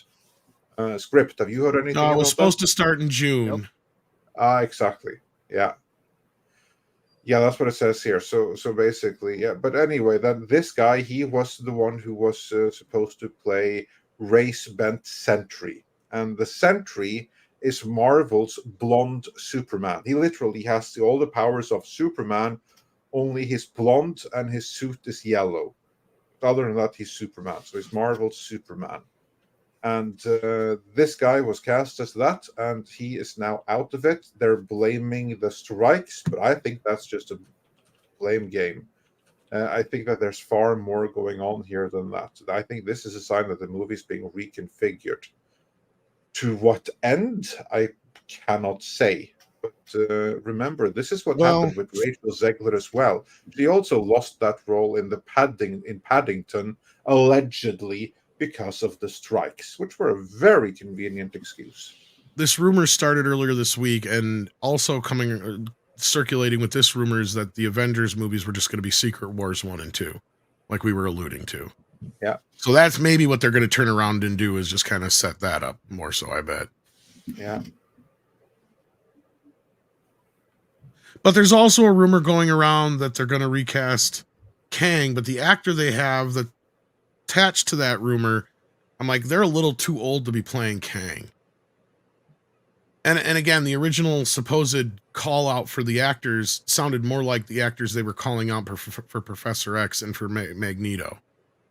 So I wouldn't be surprised more so if this is somebody they're looking at for one of those roles, because we already known for a while that they're going to race swap them. Yeah. Yeah. And probably they are putting out some fake information out there just to get away from the whole I'm willing to bet they're done with Kang. Kang.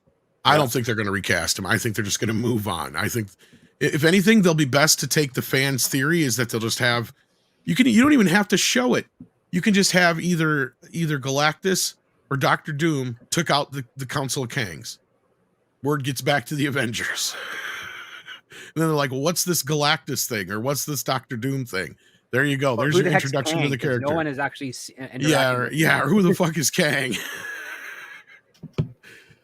Yeah, so I wouldn't be surprised more so, because they were saying they wanted a Denzel Washington type. I'm like, well, that's who they were talking about anyway for like Magneto, and they were talking about the other guy from Star Wars for Professor X that played the bad guy in season. Idris Elba? No, the Mandalorian. Guy, yeah, what's his name? Giancarlo Esposito. Yeah, that guy. Yeah. So that was the rumor for a while, but then that call went out for a supposed Denzel Washington type. Why would they go for such an big jump in age? That makes no sense to me. You would want to get somebody closer to his age. Yeah, that could be true too, Script. You're not wrong. But if you're going to do that, you might as well just get cheeky and get Terrence Howard in there. That would be too clever for them right now. I know it would be. But at this point, I don't think anybody cares, because this guy was completely wrong for the part anyway, but I wouldn't expect them to cast anybody much different. They'll probably just, go down the line of the next Asian actor they can find. Possibly. Anyway, anyone excited for Marvel's no. For Thunderbolts in the first? Because I'm pretty sure that this is the one where somebody had asked Harrison Ford, and I'd love to find that interview, or like a red carpet thing or whatever it was. They're like, will the Green Hulk fight the Red Hulk in the Thunderbolts or whatever? And he's like, what the hell is a Red Hulk?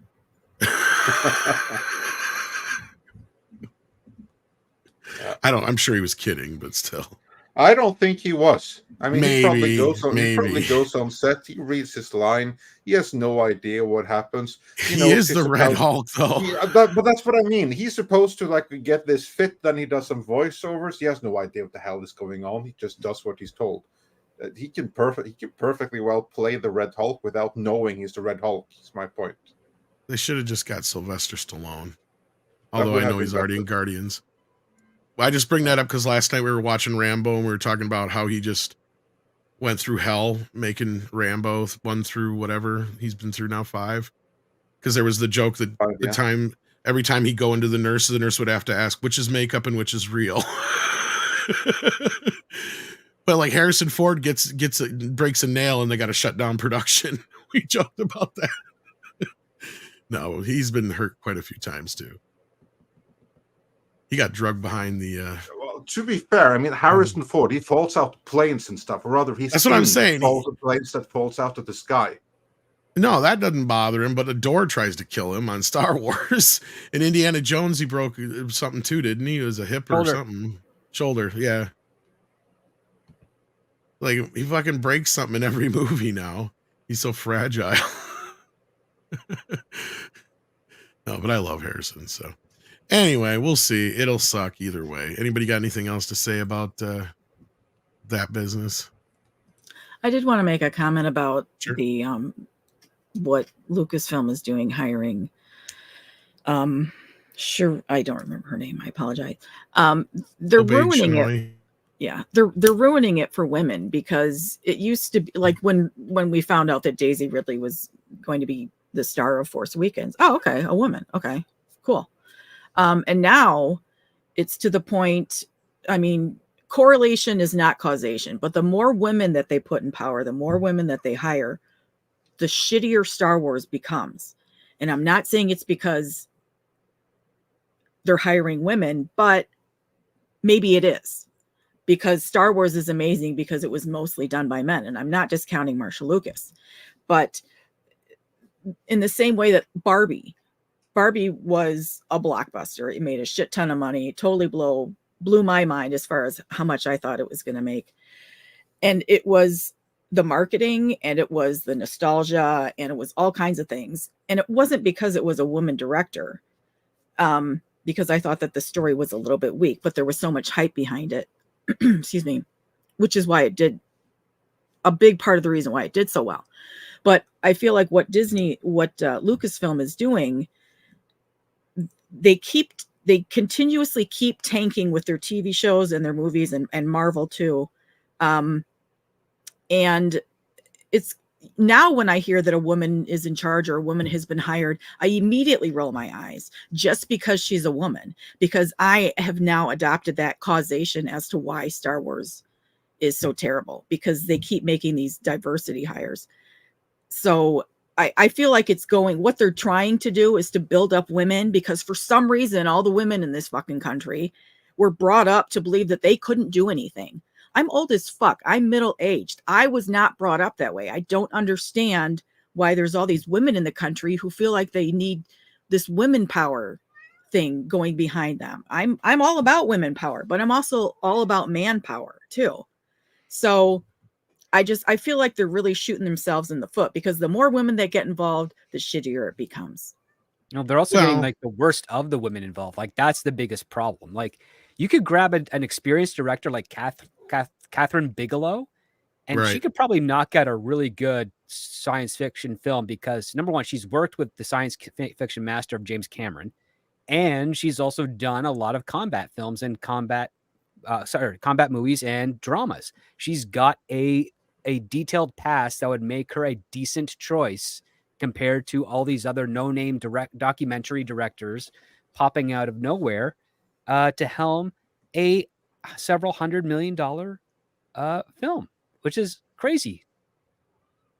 You know what you never hear is that a such and such woman is now the key grip on a movie. No, you don't hear that much. I've worked with female cinematographers that were absolutely brilliant. And yeah, there's lots of female cinematographers, but I'm talking about lower down the food chain. Yeah, you don't hear at all.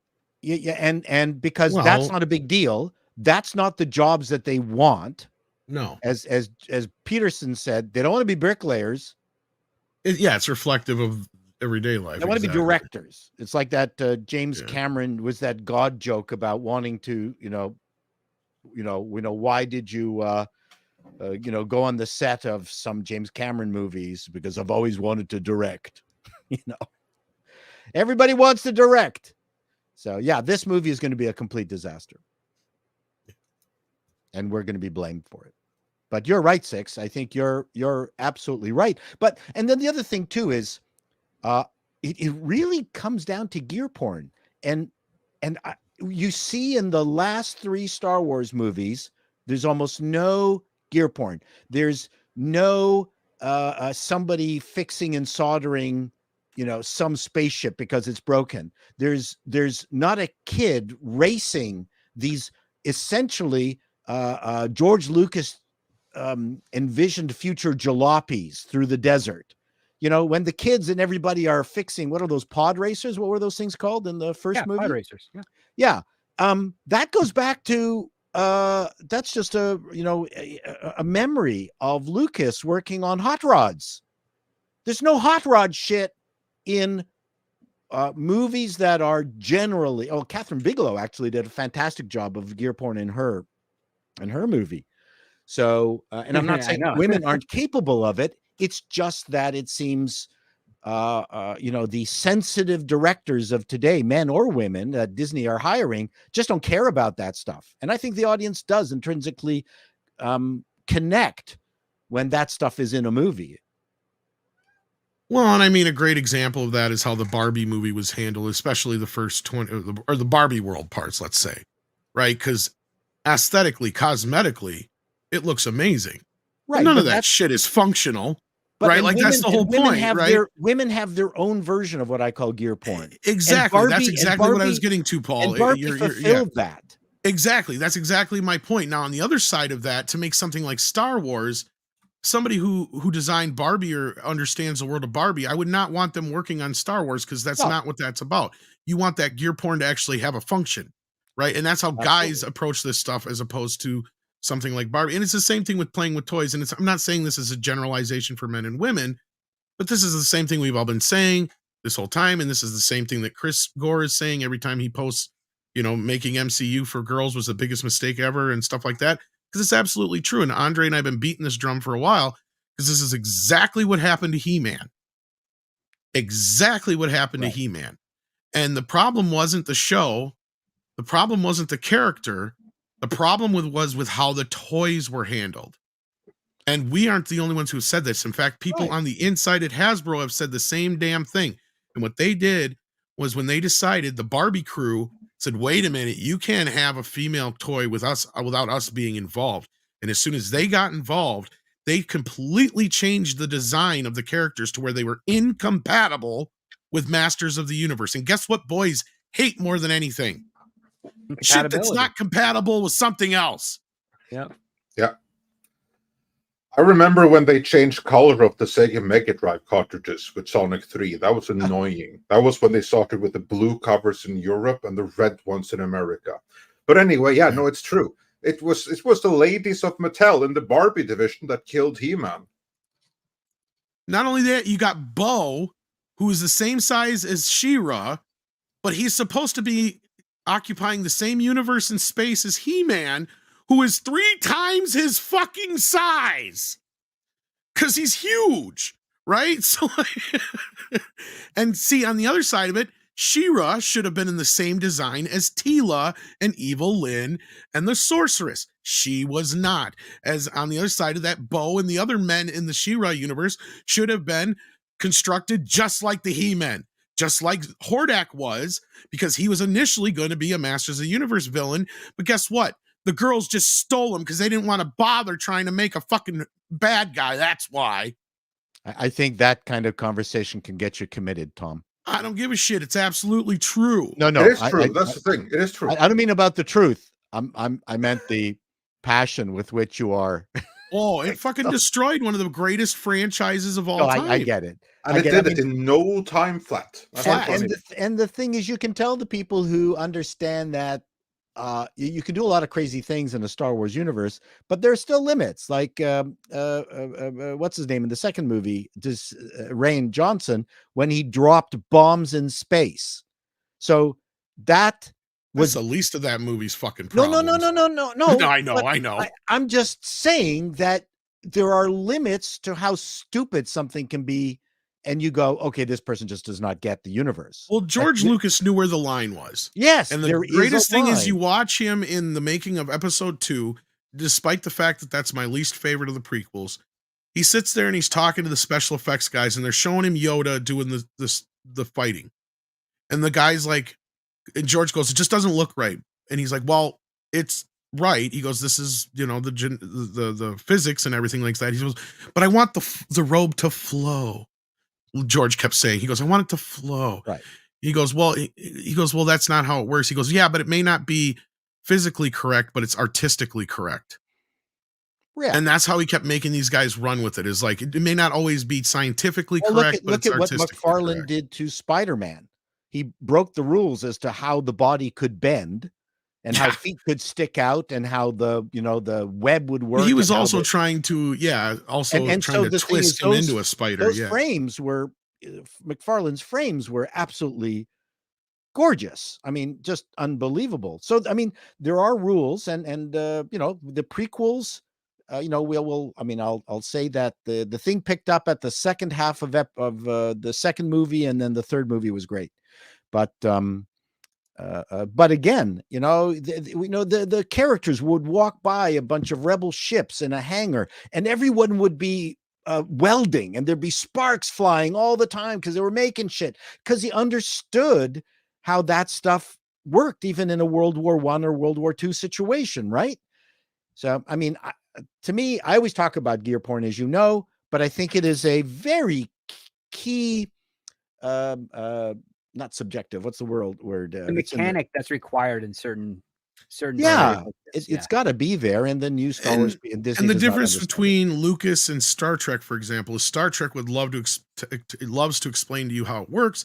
Star Wars, on the other hand, George's ideas was, we're not going to tell you how it works. You just know it works, and it's going to show you how it works, and not going to question it because it's just everybody treats it as a natural everyday occurrence. And the fact that you see humans physically repairing something conveys onto it a usefulness. You're seeing it built. You're seeing it fixed. So it must work. Or why would they be doing that? Did I ask you this, Paul? Because I just thought of this like a couple of weeks ago. I don't know why all of a sudden. Watching The Empire Strikes Back. And Chewie keeps tearing shit apart and breaking the Falcon. Is he doing that on purpose so they can't leave? Because he's supposed to be this great fucking... he's supposed to be this great mechanic. And you got Han just like, no, this goes here, that goes there. You just tore this all apart, and I'm trying to get us out of here. I'm like, is he literally trying to sabotage them so they can't leave? I think it was, it's like someone who sees the previous engineering and is not happy with what was there. Well, I mean, Chewie has already kind of cannibalized the ship into his own doing. I mean, I just kind of thought of that at that time. Yeah, but the fact that they're yelling at each other to fix it two different ways, I think, is a management issue. Okay, all right. I've been asking people that because I just thought of that the other day. I'm like, really? I love that theory, Tom. That's being a little shit because he doesn't want to leave. I never got that. Because he loves everybody. He does. He's a big lovable carpet. even when Lucas. No, the way you're seeing it is the way I've always seen it. But I was just thinking about it one day. I'm like, I wonder if he's doing that on purpose. I never crossed my mind.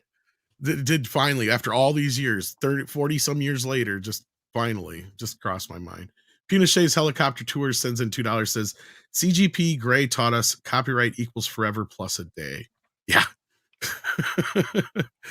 Well, I mean, speaking of things people don't think of, there's a comedian who just made a joke on Superman, the very first Superman, when they couldn't have thought of something better than bird. Which I thought was a hilarious joke. It's a bird. Well, not that many things that are flying at that time, like in 1930s. It's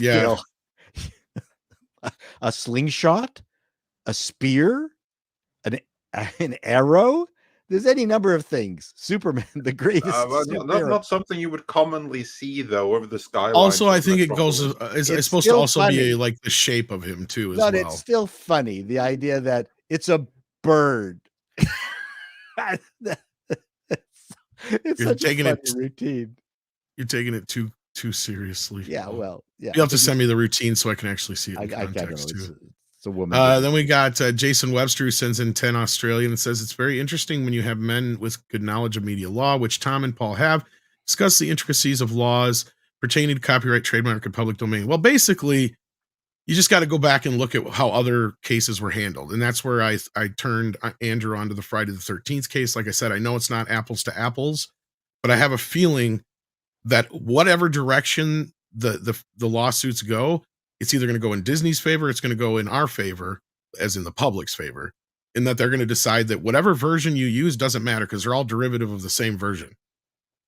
So that's all going to depend on how they decide to treat that. So, I mean, I gained my knowledge from running companies where I was copywriting and trademarking stuff, and with the Frantics Comedy Group, where I had to deal with the copyright and trademark of Mr. Canoehead.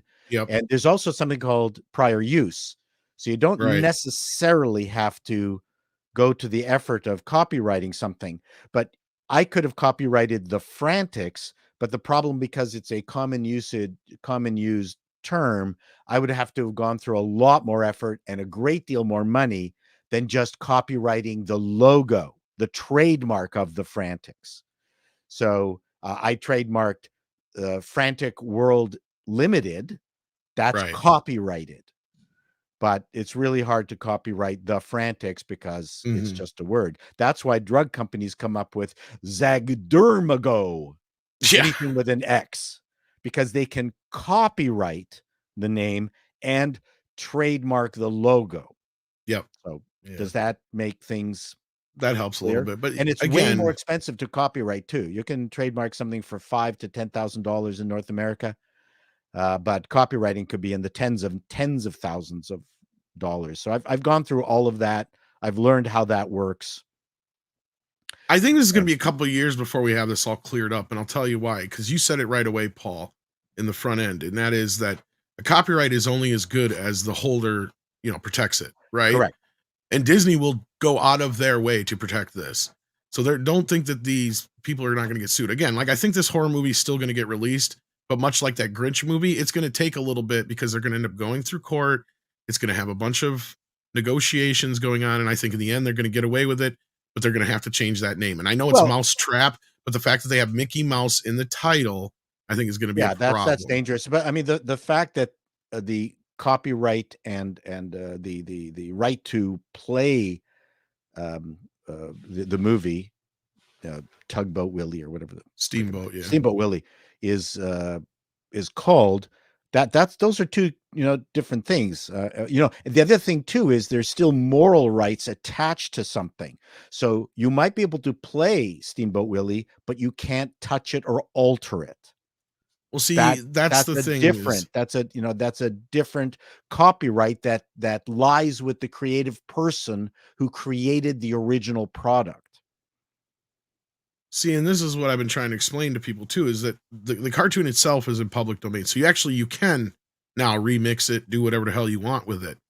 But again, it's where you acquire that film from, I think, is going to be a problem some people aren't going to understand. Yes, that's true too. For instance, if the different jurisdictions have different lengths of copyright, not to mention different countries. Yeah. Right. So Disney will have copyrighted copyrighted their products in each country, and you will be at the behest of the copyright laws and limits of each of those countries. Because it's different in the United States, different in Canada. Actually, I think we're kind of the same. UK is different. Germany is different. So. Russia, they don't give a shit. Oh yeah, no. They were actually, I remember funny stories coming out because remember they wouldn't let them have Spider-Man No Way Home and a couple other movies because they were trying to teach them a lesson for going after Ukraine. They were just showing bootleg copies of them in their theaters with all the like go here now to gamble and shit floating on the screen and crap. Well, we were doing a sketch, an improv sketch for a long while called Not Made in China. And the four of us would not tell each other a bunch of gags and products that were not made in China, but they all ended up being made in China. That was the gag. And they would get together and then we would just riff on it. And I came in, I've got a CD of, I can't remember what it was, Flashdance or something like that, which just came out the day before. So the fact I had a DVD of Flashdance was the gag because it had to come from China, like someone, at the back of a theater had recorded it and then put it out on the DVD the day after the movie had been done. So, I mean, that was a very funny routine, trying to come up with things not made in China. That was hard. But yeah, so like I said, I think it's going to be a little bit of time before we have this all cleared up. Oh, yeah. And why bother? Do new stuff, guys. Yep. Yeah. This coffee tastes like shit, sends in 35 South African rands and says, which AI did you use? Wants to turn Trek books into audiobooks with character voices. Also, this could be good market for them to make cash for Paramount. I think this was actually a question for culture, because I haven't used any AIs for anything. I don't think anybody else here has. So what I'm going to do is I'm going to screenshot that and I'm going to save that for Friday for culture. So we did that. Yes, a script and I are working hard to create original content. There you go. Valentine's Tube sends in $2. Says, hi, Paul. Happy New Year. Seen they were 11 yet? No, I have not. I'm working my way through Zom 100, which is very entertaining. You haven't seen they were 1 through 10 I yet? know what I know what he's talking about. It's bookmarked, but I haven't gotten to that. I finished making a bad Alice in joke. Borderland. I mean, I'm only one human. It's hard to get through this stuff, but I enjoyed it. Alice in Borderland is quite a wild ride. It's sort of Squid Game in Japan mixed with Alice in Wonderland. STR Red Wolf sends in 5. Was somebody going to say something? Yeah, we had a member chat come in after the show ended on Monday. Oh, from Revan R, who's been a member for 6 months. I just wanted to acknowledge that. Thank you, Revan. Thank you, Revan. Yes, and thank you, 6. STR Red Wolf sends in 5 and says, Chato, copyright for images, audio, video, or text. The ideas or concepts behind those works can be trademarked. That is the difference. Yes. Yeah, that's true. Yeah. And then Kitty Bear sends in €2. How you doing, Kitty Bear? Says, so they are claiming now that KK isn't a woman. Oh. Well, technically, in quotations, creatively, she hadn't done anything, but they're also disregarding Bryce Dallas Howard's contributions, Deborah Chow's contributions. Yeah. I mean, Deborah Chow, didn't she direct the entire Obi-Wan series? Yes. So, I mean, totally. But they're trying to forget that. Yeah. And I don't blame them, but you can't. Can't. You know, that's an old memory hold, so you can have a new. Can't put the water back in the spilt cup. Exactly. Now this woman is one arrogant piece of work. Yeah, hard to disagree with that.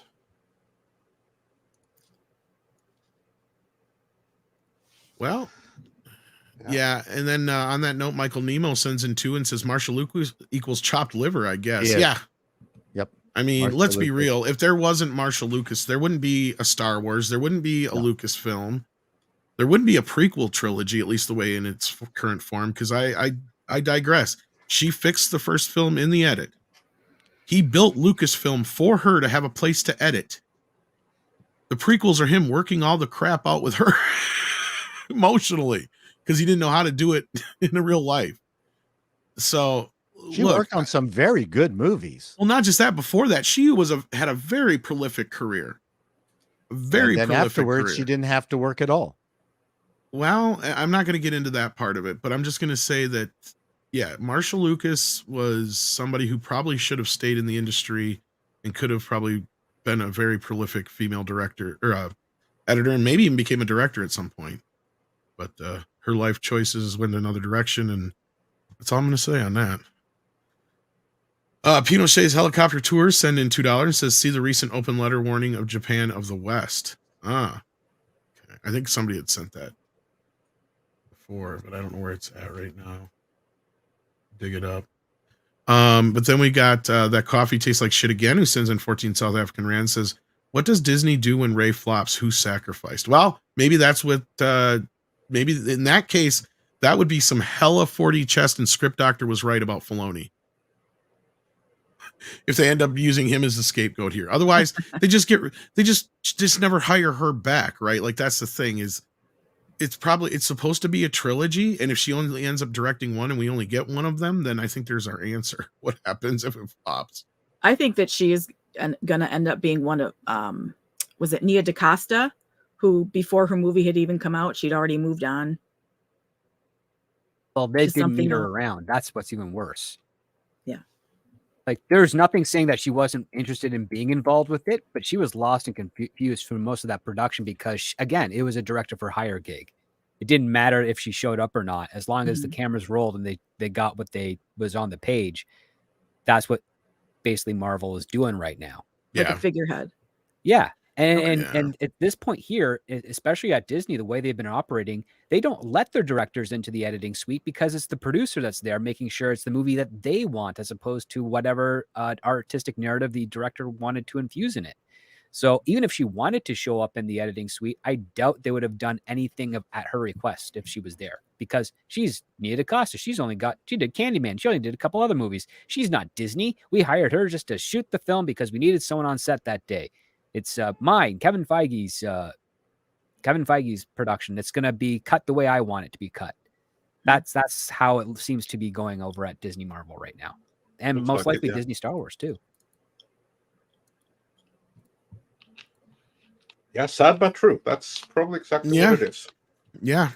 Basically a director for hire using, her name and accolades to sell. That's the a big production. big virtue signal. It is. And then Jesus Davila sends us a sticker. Let's see what it is here. Did you It's catch a it, Six? thumbs up, and thank you, Mr. Tickle Trunk, for grabbing that. Thank you. Mario Trillo sends in 5 and says, no CEOs are not at fault. It's why Toys R Us and Sears both got sunk by the same guy. Forget his name, but yeah, no accountability.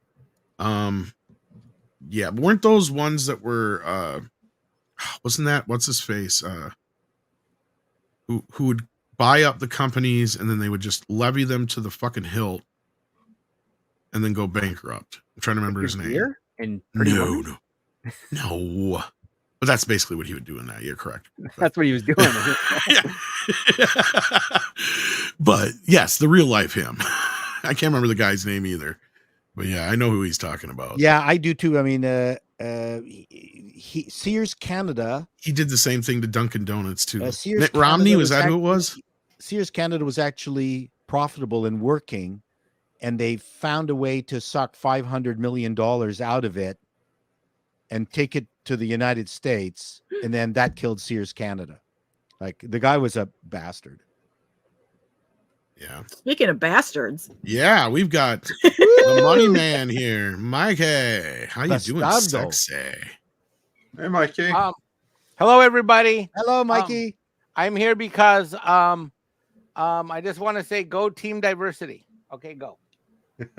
All right. Do you remember who it was that fucked up Sears and Toys R Us? Ouch. I think it was Mitt Romney, wasn't it? Or something like that? No. I know. It's something like that. I can't remember who it was, though. Hold on, I'll tell you right now. Give me a second. Yeah, I think it was the same guy who did Put the it in same that thing to super chat. Duncan and a hostess as well, if I'm not mistaken. Jason Webster sends in 5 Australian and says, coming soon from Disney, The Killer of Franchises, starring Kathleen Kennedy, directed by David Fincher. He'd be good. Soundtrack by, what's his face, from Trent Reznor. Michael Nemo sends in 5 and says, short list of Oscar winners that shouldn't run a comic film. Hashtag Ang Lee. You know, at least with Ang Lee, he took a shot. He swung for the fences. I admire him for that. Absolutely. I like the first 2/3 of that movie. I will not apologize for that. Where Dad turns into a fart cloud is where the movie goes off the rails.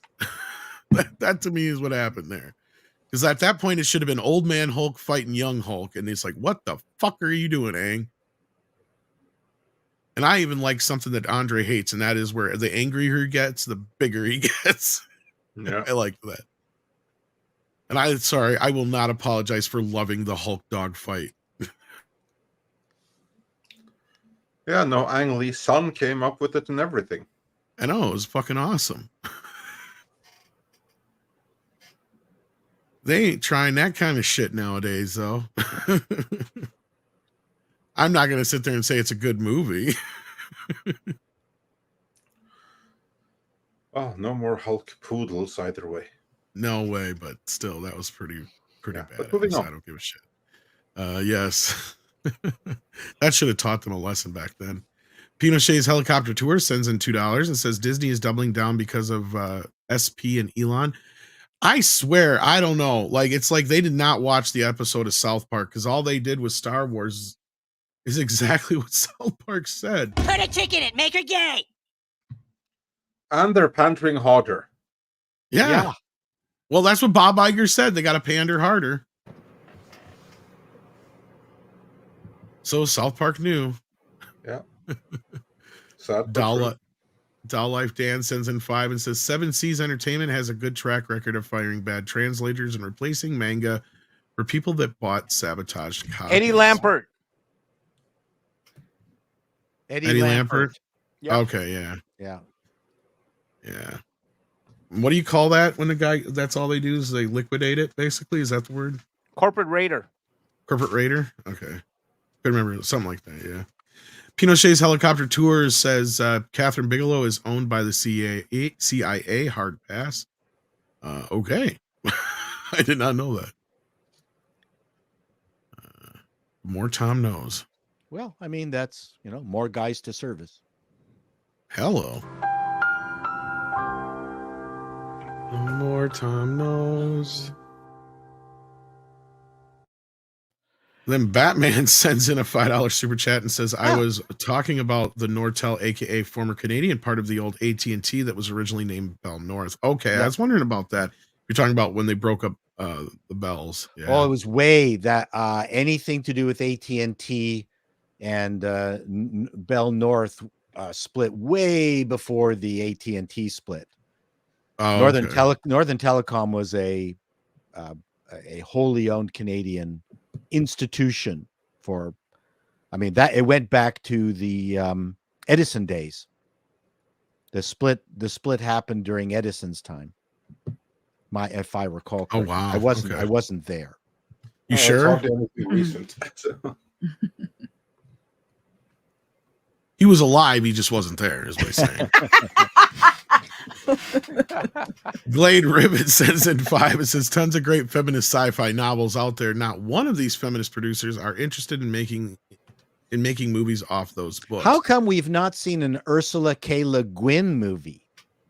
Not that they'd be easy to do. One of the greatest sci-fi novelists of all time. Oh. How come? What how did come she we're write? Not seeing, how come? Help me out here. How come we haven't seen Her her left hand, Tom. Yeah.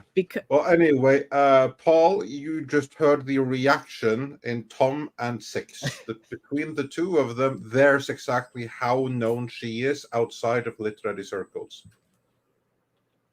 There's your answer.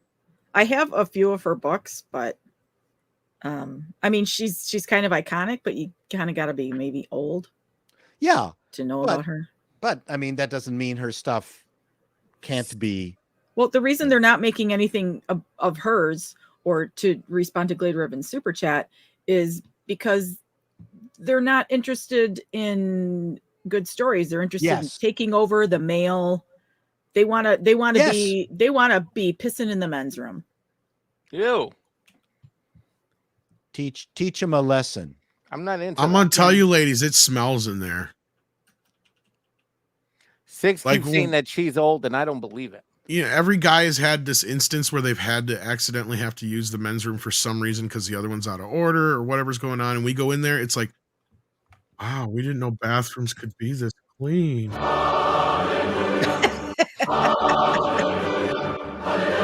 it smells good. They've got toilet paper. There's endless toilet paper. Yeah. Andre, I just read your mind. You know what you thought? Let's move on. Why in the hell did Mike buy that for Tom last year? Hey, that one was pretty good. That was pretty good. Yeah, I was. It's true. Anybody who's ever been into a woman's bathroom is just like, wow. Tom has learned to use that thing. So I don't mind so much anymore. It was an issue for a while. But yeah, Glade Ribbon, and they've given us the answers as to why they won't do this shit is because we don't know. And Andre said you're right, and this is why they keep converting characters we do know, because they know we won't pay attention to them otherwise. In fact, not Ted Biacelli. Was that who it was? Yeah, it was Ted Biacelli, I think, who said that exact thing about that character from Masters of the Universe and why they were gender race swapped. When they race swapped. Race bent King Grayskull. It was, of course we could do an original black character, but it's far more impactful if we take an established white character and change him, because then people care. Yeah. Whereas a new character, then the people out there who with the wrong opinions, they can just kind of like ignore that character and continue with their fandom, and we don't want that. And we also made that argument with Tila's friend, because she wasn't even a character that was in the original show or toy line. She was a character that was originated in comics. It was like, why didn't you just create a new character then? Because a lot of the fans don't even know who that character is. Yeah, indeed. But anyway, go ahead and grab this SDR one. Red Wolf wonders for $5. Hey Andre, have you heard of Attack of the Petsky Robots? It's on the Sega Mega Drive and came out this year. Yes, I have actually, because again, as I said in an earlier stream here, the fan community around the Sega Mega Drive is growing, and there's more and more new releases for each passing year. And there's like more remixes and ROM patches of older releases, plus brand new ones from indie studios that make new games for the Sega Mega Drive. So I haven't tried it, but actually have heard of it. I've seen video clips and stuff like that. Yeah, there's some cool stuff coming this year as well. And only yesterday was released or a couple of days ago was released an awesome ROM hack where someone used the 32x capabilities to basically do the arcade version of Golden Axe with the arcade backgrounds on the Mega Drive. So yeah, fantastic. Go for it. I love it. All right. And with that, I believe Paul has to be leaving us, and I don't see any other super chats for him. So That's I think we can let him cut clean. Thank you for being here. Check out Appalling News and and Call Me I've got a Chato. video. Yeah, I've got new videos out for TV for Guide. both of them, for Call Me Chato and Appalling News. TV Guide. I'm going to start working on it, actually. Finally. I got the energy back. I just needed to take December off. I was exhausted. Well, I'll send you some holidays energy are- drinks, man. I don't know how you guys can just keep plowing through. Because It's Andre says you want to eat, right? that is the motivation.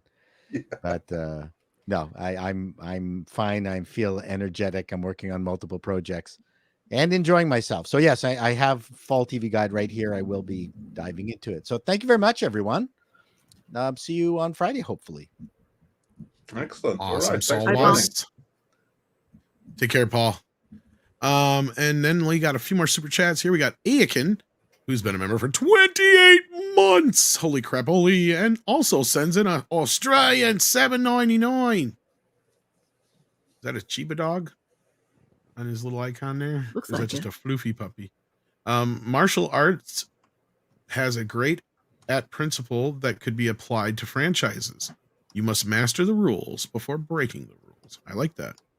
I do like That's that. a That's true. default lesson of writing, screenwriting, actually. There you go. See? Can't break the Confucius rules says. if you don't know the rules. Exactly. right. In fact, I did a whole video on my channel talking about something just like that. Interesting. We'll go ahead and plug that, Script Doctor. Yeah, it's there are You just it's did. got this thing that says there are 5 plots. So I talk about plotting and all the details that goes into plots and what they are. So yeah, check that out. Kalekioki asks, don't know if someone asked for $5. Steamboat Willie was released in 28. Wouldn't 2028 be its copyright expiration date? Why did it expire? Works get 100 years, right? No, it's 95 years because of the Mickey Mouse law. And then music and literary works, I believe, are, is it 50 or 75 years after the death of the 75. author? 75. So, yeah. No, film works. It was originally, I think, only 75 years, and then Disney pushed it out to 95 years with their lobbying throughout the years. So yeah.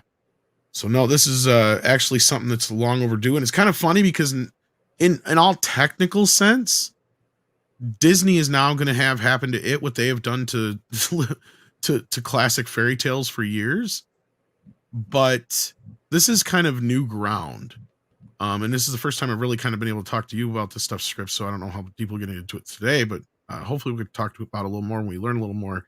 This is the first time we've really had a character that was created on film first and not in a book or comic form.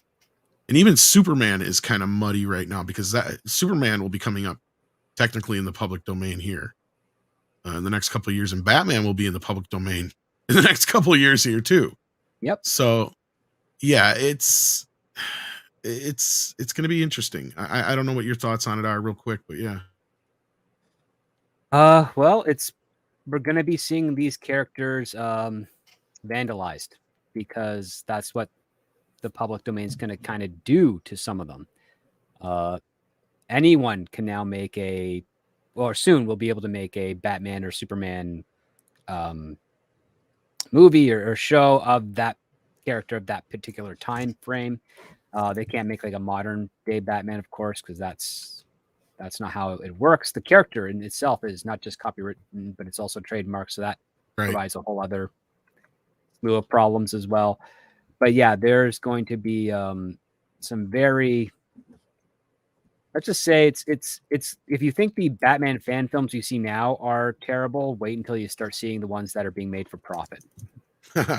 Now, another interesting wrinkle in this, Andre, what's the deal with Zorro? Because I know you've talked a little bit about that before, because like the original book is in the public domain, correct? But the character himself is not. Is that the understanding?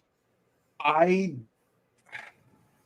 am not entirely sure, but yes, that is my understanding. I think it's much the same deal as Conan, where depending on where in the world you are, Conan's another one, you can reprint the original stories. Certainly in many places around the world, they are free of the copyright. So some places in Europe and stuff, you can publish a new book with all of the original Conan stories. However, you can't create new Conan stories without having the license, because they are for that you need the official license from Conan Properties. Like for instance, the European Conan comics that were released stateside as the Cimmerian are an example of that, right? Because they were made in France, and in France the original stories are public domain. And I think that's how they were able to get around making those comics for the French market. But then when you came back to and published them in America from a Blaze, they had to change the title to the Cimmerian to get away with basically releasing unsanctioned Conan stories in the American market. Mikey, do you know any copyright lawyers? I don't know. I think we should get one on here. Don't know any copyright specific lawyers. The only attorney I've ever heard talk about this is Andrew, but he's not a copyright lawyer. That's what I'm saying. And I pointed him towards the Friday the 13th case and stuff like that. But we should see if we can dig up an actual copyright lawyer. I'd love to have one on the show to discuss this. Because I mean, I know a little bit about it. I can find one. I mean, Script knows what he knows. Paul knows what he knows. But I think we need to get some actual answers. Okay, well, nice. And then along that line, do you want someone who's FTC specific? Because that's where the trademark stuff comes up. Probably, if we can find that out. See if I can find. I mean, I know. Yeah, I figured if anybody I was gonna say you'd know somebody who'd know somebody. If not, probably who'd be interested in maybe talking to us. That'd be great. Anyway, business office talk aside, thank you again, Kalekioki. And this is gonna be a very interesting few years as we wade through these waters. Eldritch Lord Haster sends in member chat. Thank you so much for that. We appreciate it. And then Accident Seller corrects me with 25 Norwegian krona. Says, wrong, Tom. Women's bathrooms cleared blood. No. What bathrooms are you going into, Accident Seller? Jesus. There were a few people who said that they had done custodial work who were saying that women's bathrooms were dirtier. There are times, okay, I will say this, knowing from working at like Taco Bell's and Burger King's and stuff when I was younger. Oh, yeah. Some stupid people will come in and trash a fucking bathroom. I'm not going to say that. But if you go to most fancy, nice places, the women's bathroom's usually pretty fancy. I've only been in a men's room once. They're nasty, aren't they? Hey, stop talking about that, Six. And that was because Busted. I had to see it to believe it. And fortunately, I was in a job position where I could delegate the cleanup to somebody else. Yeah. And then Luna J. Lane sends in 5 and says, in my experience, women bathrooms are filthier than men's bathrooms. Well, maybe. That's just because the people aren't cleaning them up then. John Evan Bear sends in 10 Canadian dollars, says, with both characters being in the public domain, I can't wait to see Steamboat Willie, Mickey, and Winnie the Pooh team up and bring down communist China. Oh, bother. Well, I did hear that they're planning on bringing a version of Mickey into that Blood and Honey franchise. And now they should be able to use Tigger now because I think he went into public domain this year. So that's another thing I heard. So yeah, that's another thing those guys have to watch out for is like the original Milne version or whatever of the characters are public domain, but you even come close to those Disney ones and they'll come after you.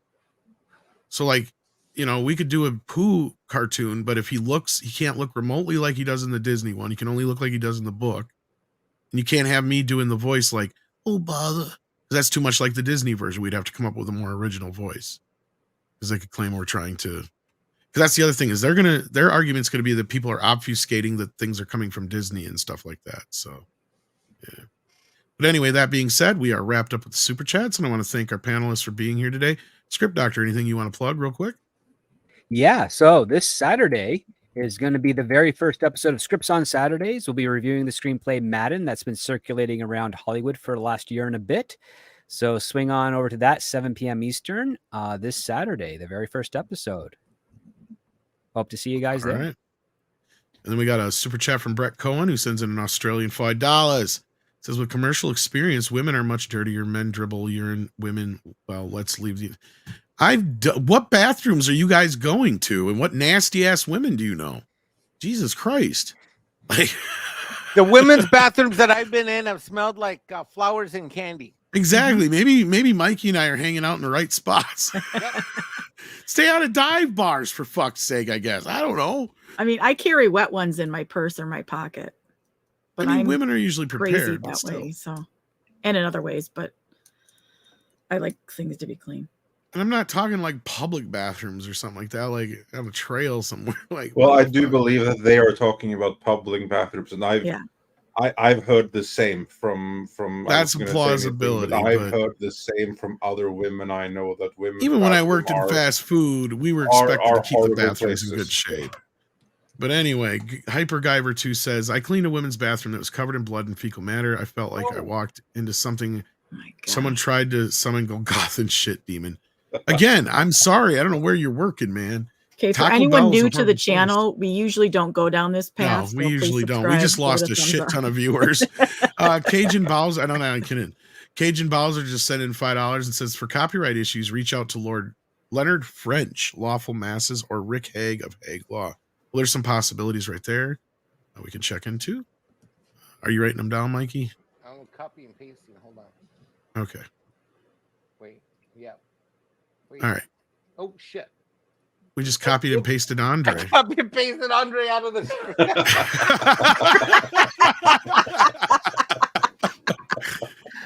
Wait, is this the Andre that's evil? So he should be shave cleaned. I told you I'm not a YouTuber. Clean shaved, I meant. Yeah. Because if isn't that the way it works in the alternate universe? Anyway, Cajun Browser, thank you for that, and we'll check into that. We appreciate the suggestions. Sean Carter sends in 5 and says, reach out to Hogue Law. There's another one for Hogue. Yeah, I believe he does copyrights. Okay, so you even kind of already know of him. These are new names to me, so there we go. And a great YouTube channel. So that's another thing that'll help is if they actually have a YouTube channel as well. Yes. So thank you so much, guys. 6, anything we got coming up we should plug? What's today? Wednesday. Tomorrow, Midnight's Edge After Dark. I'm excited. And just want to thank D. Bud Martin, Natasha, Mr. Tickle Trunk, Daryl, Olaf, Red Shirt, just another red shirt. Thank you all so much. Yes, thank you, mods, for all your hard work. We appreciate it. Mikey, the YouTuber, what you got coming up?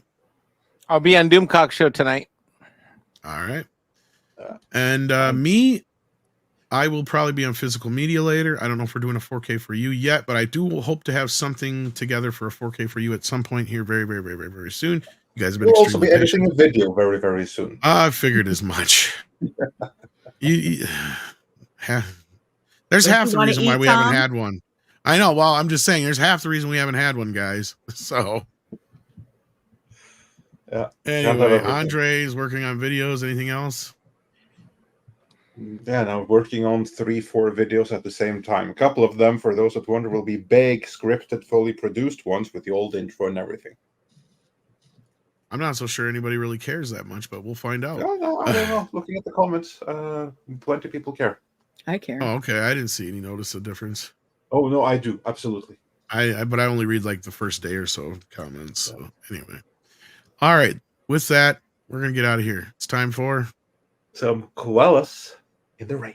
Koalas in the rain, koalas in the rain, no fucks given. Koala, koala, koalas in the rain, koalas in the rain, no fucks given. Koala, koala, koalas in the rain.